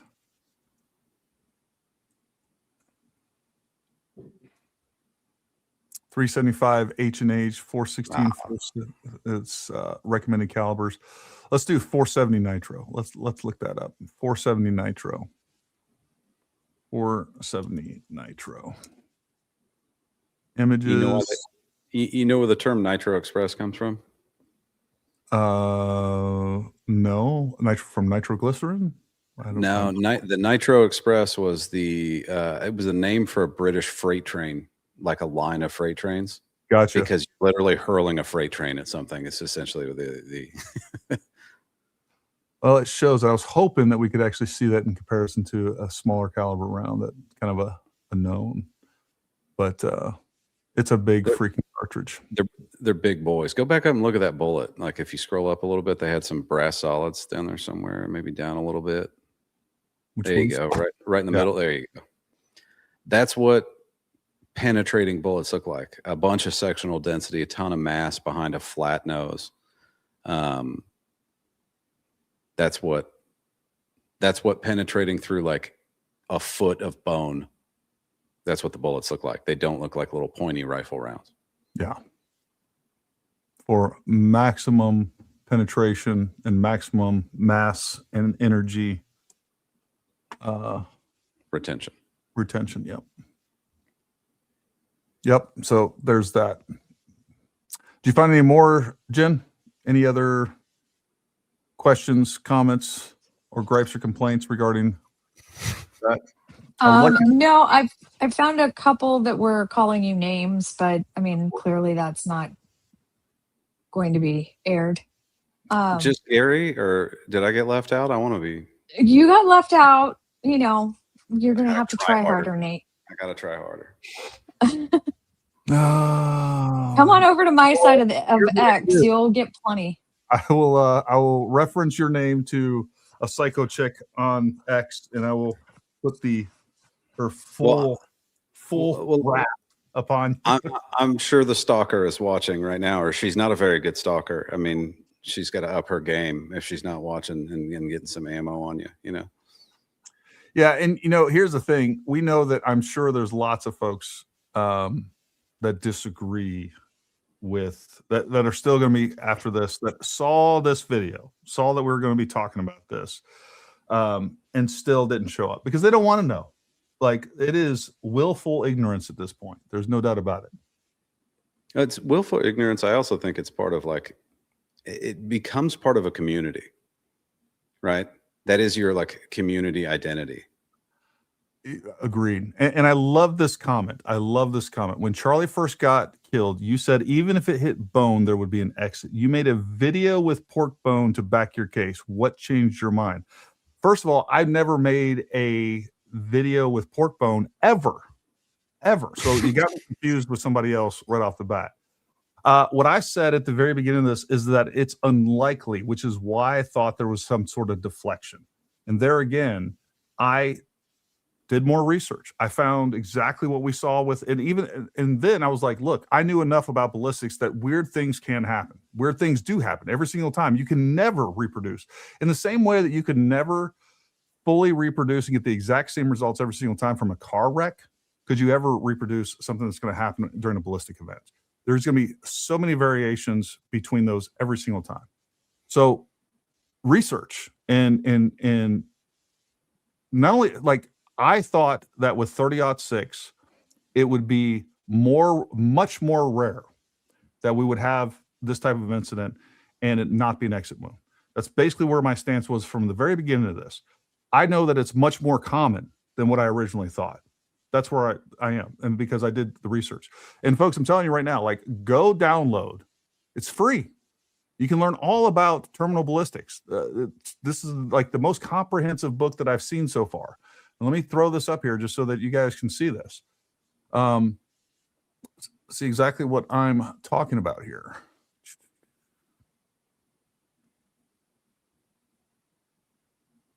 Go download this book, folks. It's free. Go download it so that you can at least, if you walk away from this video and you walk away from listening or watching this and going and reading this book and going through and looking at the different, there are a lot of wounds. They show them. It is extremely graphic. Some of them you don't want to see. So I will just tell you right now, be forewarned about that. A lot of graphic stuff, but it is when you start reading through this and they're talking about the different terminal ballistic results from all these different rounds, it makes a lot more sense. So that's what changed my mind. You're still incorrect, Real Base. I did not do a video with I would have never done that. I would have never shot a piece of pork. I've always known better than that. That's just silly. God bless you, Gary. You have the best guests. I appreciate your work. I'm tired of conspiracy theory based on judge's ruling today. There will be immediate access, but we won't be seeing key exhibits. Yeah, I haven't had a chance. I read exactly that and basically a headline and some tweets. I don't know exactly what that means. So I need to go read up on that. What's going on with Well, that? they haven't selected a jury yet, so I would imagine with the national exposure to this case, they won't be showing much evidence at all until at least until a jury's selected. Yeah. Because you can taint the jury pool. So. Yeah. Yep. Oh, Jesse's being sarcastic. It's sarcasm. How about an elk or a bear? I know, I'm so dumb. It's hilarious that you think his neck stopped this at 100 yards. Sad. Okay. Well, now we're back to the same thing. I thought you were being sarcastic and joking with the elephant gun, but no, you're just doubling down on dumb. Sorry, Jesse. I disagree with you, bud. And the facts disagree with you. Look, all we got to do is look at Martin Luther King. I mean, just go to that. Look, he was shot in the mandible at 65 yards away. It hit here. It entered his neck. It hit his spine, deflected downward. He had an open casket. I showed these pictures before. He was shot with 30-06. This whole idea, the basic premise of this argument was, by God, it had blown his head clean off. That's the argument being presented. And it's just not true. Well, Gary, the other thing is I wouldn't go elk or bear hunting with 150 grain, Remington core locked, but I might go, elk hunting with 180 grain Nosler partition. Yeah. Right. So and I wouldn't go elk hunting with the former because it would probably break apart and not do enough damage and not exit. So. Exactly. And I want to pull up these photos because there's some pretty good photos of Martin Luther King in his casket. I'll tell you, I would feel really sorry for Loretta Scott King if this had happened today. She would be accused of all the things. I mean, there are plenty of videos and pictures and probably some video footage as well of her touching Martin Luther King in his casket. Well, we can see here. Let me see if I can get. Oh, yeah, let's view photos. Let me see if I can find that particular photo. There we go. All right, and that was the side that he was shot at, folks. He was actually hit right here on the right-hand side of the mandible and went into his neck there, hit his spine, deflected downward, and stopped.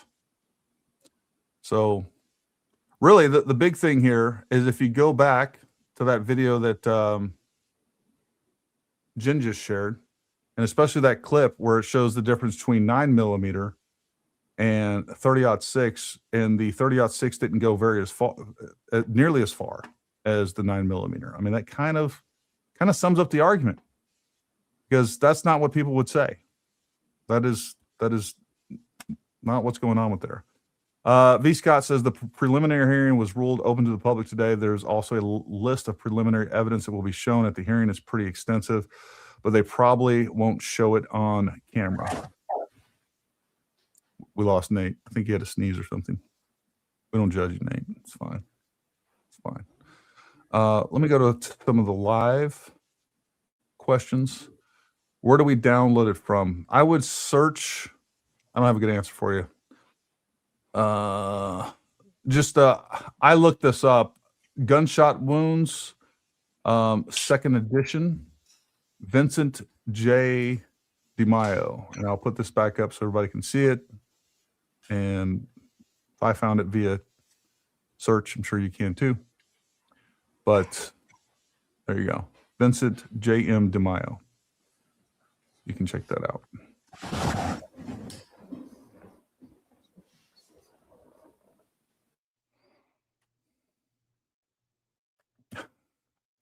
No pigs were injured in this podcast. Real Bays is an animal hater. What kind of liberal are you? I've got a deer on my wall taken by 30-06 that didn't exit. You've never seen it. happen. Doesn't mean it doesn't. Don't be so dramatic. There you go. Yeah, but how could that 30-06 stop in a deer if it'll go through an elephant? That's weird. Yeah. Yeah. I mean, it'll go right through an elephant. Nope. I agree. Another candy follower told me they have no footage of Tyler turning himself in, which isn't true because the sheriff's office footage is on the preliminary evidence list. The hearing, they're dumb. Also true. And who cares if they didn't have footage of him turning himself in? He turned himself in. We know he turned himself in. This is the thing. They make so much conspiracy trash out of every little information gap. Like if they haven't seen it, then it doesn't exist.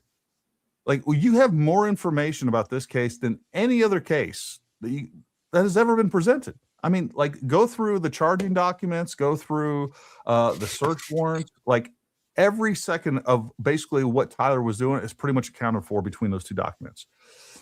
And we're going to see it all. And these people don't know how justice works in this country. And I blame the public schools. Like, of course they don't get all of the evidence, but I mean, my goodness, the list, we know what evidence they do have and what will be presented in court. That is real. The text messages aren't faked. The Discord chats aren't faked. It's not a stock photo. The French didn't kill Charlie Kirk. He wasn't killed by an assassin in a tunnel. He wasn't killed by the Freemasons. Like every possible opportunity, even at making themselves look like fools, they come up with something else that's even dumber than the exploding mic, the dumbest thing on the planet. I mean, it's just retarded. It is the dumbest thing I've ever heard. I've never heard of unidirectional explosives before.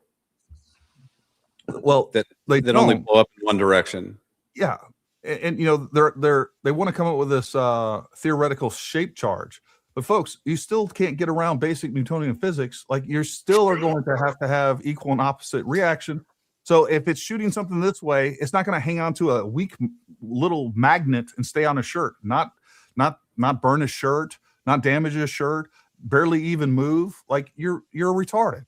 Like I don't know if you believe that, you're retarded. Like I'm sorry, you don't know anything about anything. You're too dumb to even be on the internet. You shouldn't be even talking about any of this stuff.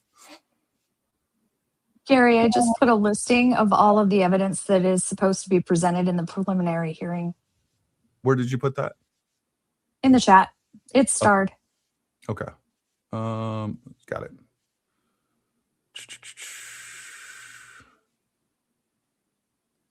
Okay, let me hit this one. If ballistic tests are so unreliable that you say the same result can never be replicated twice reliably, then why on earth they bring in ballistics experts in court?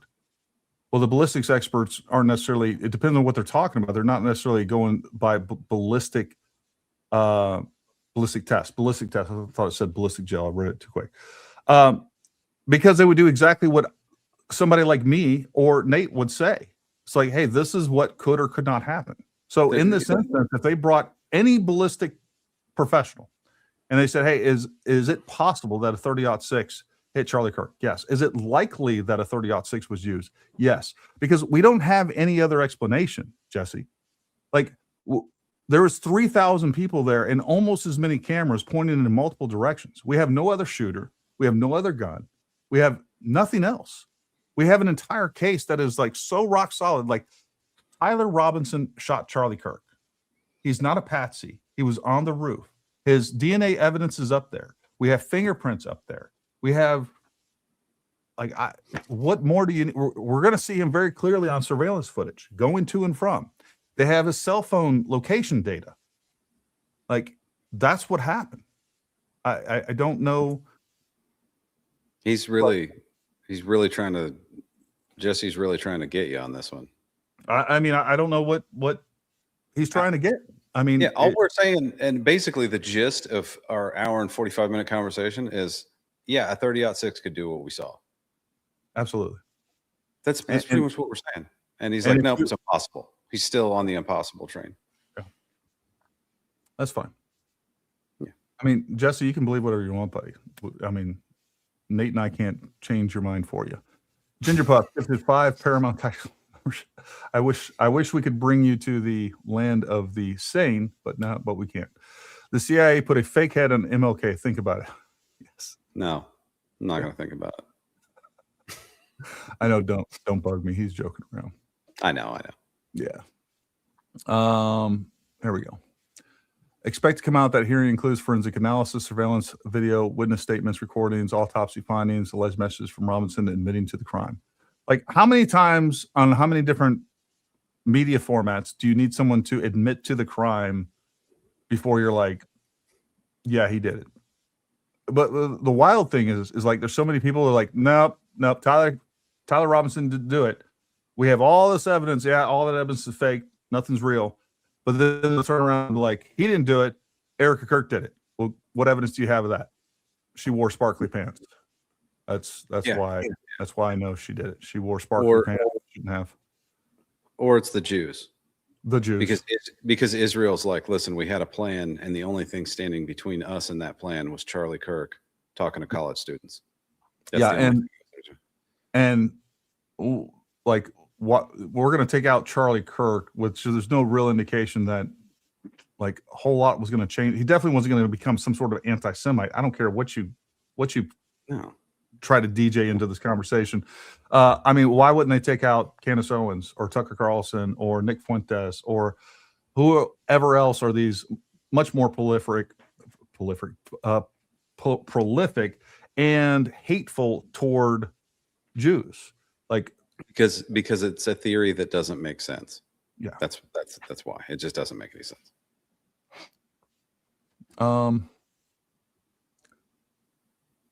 When can we talk about the extremism being pushed on our children? I mean, send it. What extremism? Because there's a lot of extremism being pushed on our children right now. One of the biggest points of extremism is this like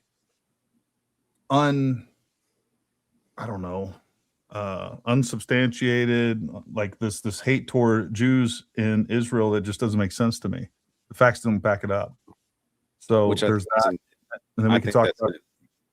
Go ahead. I think it's an information operation by that's predominantly led by foreign countries, to be honest with you. Yeah, and that's exactly what we talked about today, and we're going to be talking about the next couple of days. This is, and all you got to do is look. Like, any doubt that I had that that's what was taking place completely went away when I have Candace Owens going to Russia to attend the St. Petersburg International Economic Forum. Like, you just confirmed everything that I thought was taking place, and now I know. I mean, I'm pretty sure you and I talked about that the last time I was on here. Maybe that was our sidebar afterwards, but yeah, I think that was a sidebar. But there is such a overwhelmingly obvious psychological operation and information operation that's taking place, that ultimately what they're trying to do is undermine the Trump administration, this MAGA movement, and turn the right-wing party into try to create this idea that what we should do is go to extreme isolationism, which is nothing more than the globalist one world order kind of approach that the left has always taken, but it's just repackaged for the right. I mean, that's really what it is.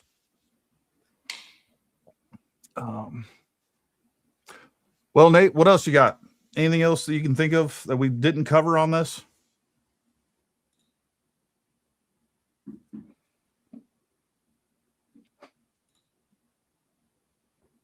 Did I lose you?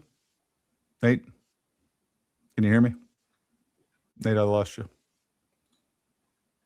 Hey, Jen, jump in here and see if Nate can hear you. Nate, can you hear me?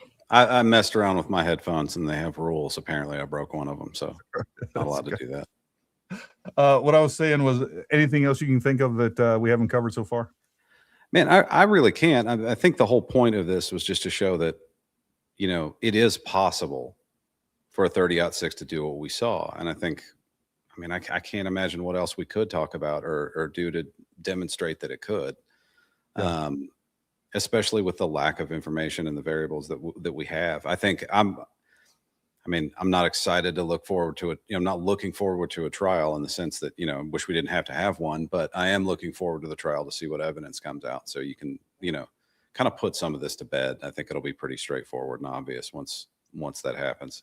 but even then, there's always going to be those, you know, there's people that think the Earth's flat, and mathematicians proved it wasn't, 4,000 years ago. So it's just that people are still going to believe that.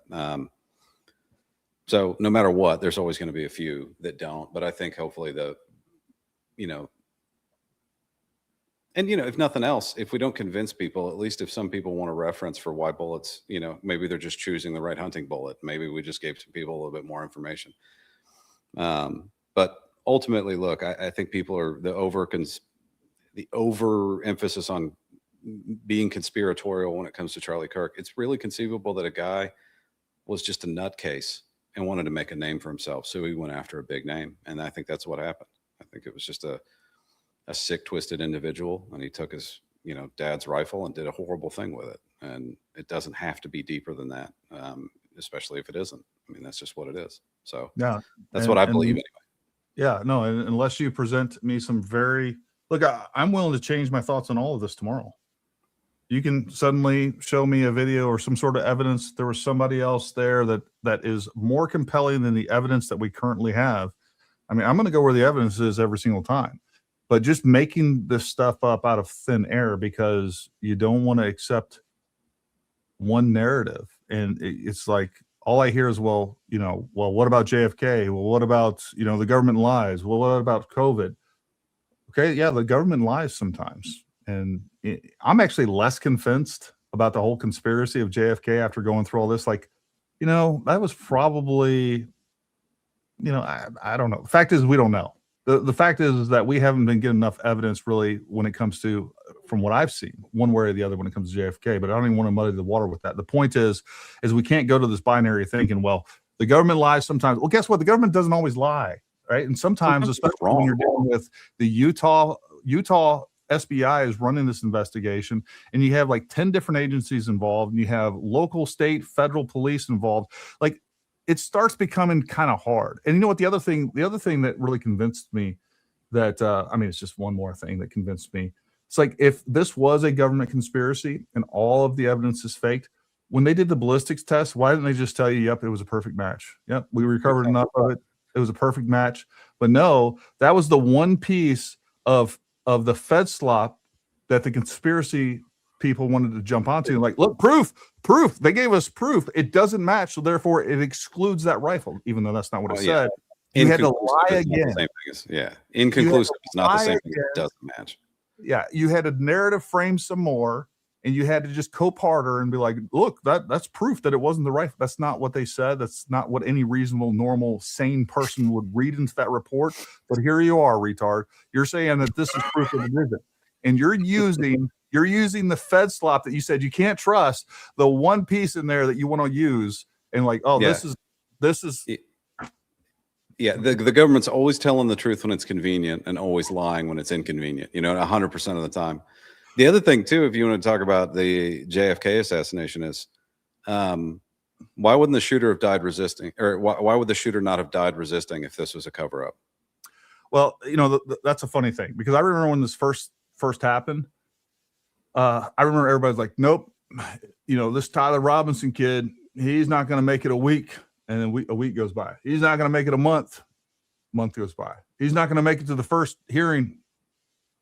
Like, here we are. He's like, if they were going to kill him, if he was the patsy, they would have found him that unalived himself somewhere in his vehicle. And then we might have a story here. There would still be all the evidence, but it's like, oh, okay, well, he unalived himself, or he was unalived. Hillary got to him, but that's not what happened. And now nothing's going to happen to him. And we're going to see, ultimately, we're going to see some sort of testimony from his parents. We have 5 different confessions. We have his DNA. Like, he was not smart. He left evidence everywhere. So, they act like he was Jason Bourne. You know what I mean? I'm like, the guy's walking in front of cameras, leaving DNA, just throwing guns with his fingerprints on them in the bushes.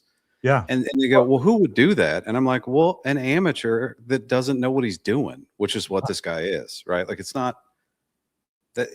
And in all honesty, do I think this guy really wanted to get away with it? Probably not. I mean, I think he wanted to. He says Yeah, that in his text messages. He says, hey, in his note that he left and in a text that he pre-planned is like, hey, I probably am not going to be able to make it back. I'm either going to be killed or I'm going to be captured. He says that. And then on top of that, we also see how dumb he is, because he said he thinks as he's trying to get to his rifle that he cached over in the woods, he's like, that's the only piece of evidence. If I can basically just get that, I'll get off scot-free, unless my parents are willing to cover for me. Like, dude, you're a freaking idiot. Like, you left all the evidence. Like, every time you came to a fork in the road, you were like, should I leave evidence or should I do something else? We decided to go down the evidence route. We're like, we're just going to leave evidence everywhere. That's what we're going to do. Just a Rapunzel trail of DNA and artifacts. I mean, you're on surveillance footage from houses everywhere. Your car's on surveillance footage from houses everywhere. You're leaving text messages. You have targets at your house. You have the exact same ammunition at your house. You left a round that you engraved test with the same engraving and the same engraving tools that the ammunition that you had with you.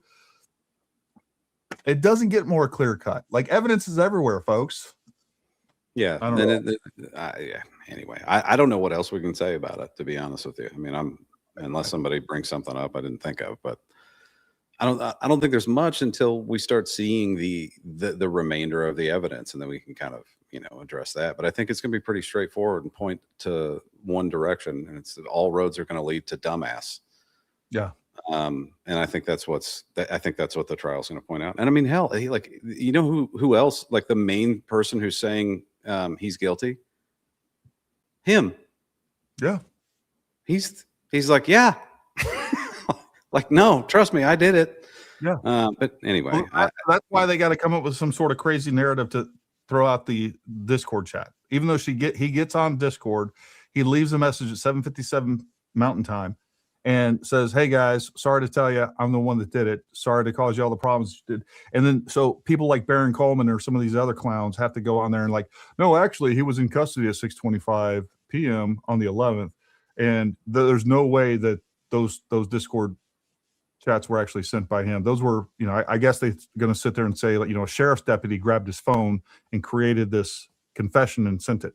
When all of the evidence points to a different spot, they have to constantly misinform people and confuse people just so that their grift continues. And my God, I hope I hope. I always say, I hope you remember who told you the truth, and I hope you remember who lied to you when this is all said and done. Forget about remembering the people that told you the truth. I hope you remember and hold the people accountable that lied to you of what took place, because they're lying to you. They're continuing to lie to you. They've lied to you all along the way. Many of this stuff has been proven, and they still have these large audiences, and people are still listening to these people, and they've lost all credibility with any reasonable minded person out there. But yeah, if they're not lying, they're too stupid to deserve an opinion. Yeah, well, I think most of these people are intentionally lying, and they're going through this stuff. And Baron Coleman is one of those. He's a lawyer, and he's going through and he's looking for information gaps and exploiting those, intentionally farming content out of ignorance. And I know that's what he's doing, and it's obvious to me. It should be obvious to everybody else out there, but it is where it is. Well, look, I think we have covered a lot. Yeah, this is a long one. This was a long one. And hopefully like a Joe people Rogan podcast enjoyed it out there. Don't mind me, I'm just here to listen to Gary kick ass. Who is Jessie? Never heard of her. Jesse's someone that believes that, I don't know, 30-06 fucking guns are actually 120 millimeter artillery. I think about this all the time. I can never find this meme. If anyone can find this meme, send it to me, because I saw it on Facebook and I went back and looked for it. And this is years and years ago, but I think it's hilarious. It shows a picture of this guy in like World War II carrying this big like 120 Mike freaking artillery around his shoulder, and it said, "What 1911 guys think they shoot." It's so true. Yeah, or what liberals think a 5.56 is. I want to take that same thing and replace it. What the conspirators think 30-06 round is. That's what I want. I want to be able to find it. So if anyone finds that meme, send it to me. I appreciate it. All right, man. Hey, listen, I appreciate what you do. I appreciate you staying in this fight. We need to have you on more often, talk about all the stuff in the world. There's so much going on and so much disinformation and from Iran to all the political to the woke right. We need more people like you out there telling the truth and a good solid voice with some experience and just the courage to do so, because I think that is lacking in this country as well. Yeah, unfortunately, but I think there's more of it than you think. They're just busy, probably working and having real jobs. No, yeah, 100%. Yeah, and look, the other part of this is that's what the woke right and the left want to do, and that's why Charlie Kirk isn't alive. They want to intimidate people into silence, and we just can't allow that to happen. We have to be courageous Americans. We got to live up to our heritage, and so many people have died for this country, and there is a contingent of people out there that aren't willing to step up because they're worried about what mean things people are going to say about them online. We got to get past that. And I know it's not for everybody. I'm not trying to guilt anybody. I'm just saying there's some people out there that you are meant to be in this fight. Don't be afraid. Step up, say what you have to say, and you'll be surprised at what a positive impact that you can have on this. And Nate, you're one of those folks, and we appreciate you. We appreciate your service to this country. We appreciate everything that you do. Folks, we appreciate you tuning in and listening to us tonight. Thank you so much. Thank you for your support. Make sure you share this content.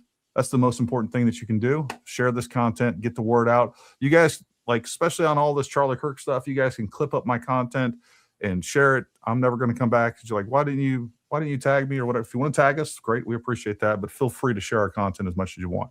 I want the message out there. That's what's important. Nothing else is. Folks, thank you for tuning in. We got, what do we got tomorrow, Jen? I have to look at my calendar. What do we got coming on tomorrow? Tomorrow we have Lisa Logan.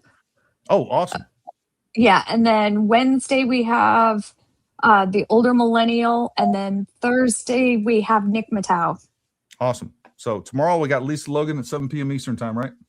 No, she is coming on early. Let me get the schedule for that. She is coming on at 1 p.m. 1 p.m. Eastern time tomorrow. You guys make sure that you set a reminder. Probably not going to get the reminder if you set it on YouTube, but so throw it in your calendar. Well, listen, thanks, Vance. Thanks, everybody out. Thanks, Vance. I keep calling you Vance. Thank you, Nate. I appreciate you coming on. Thank you, everybody, for tuning in tonight. And until next time, stay armed, stay ready. We'll talk to you.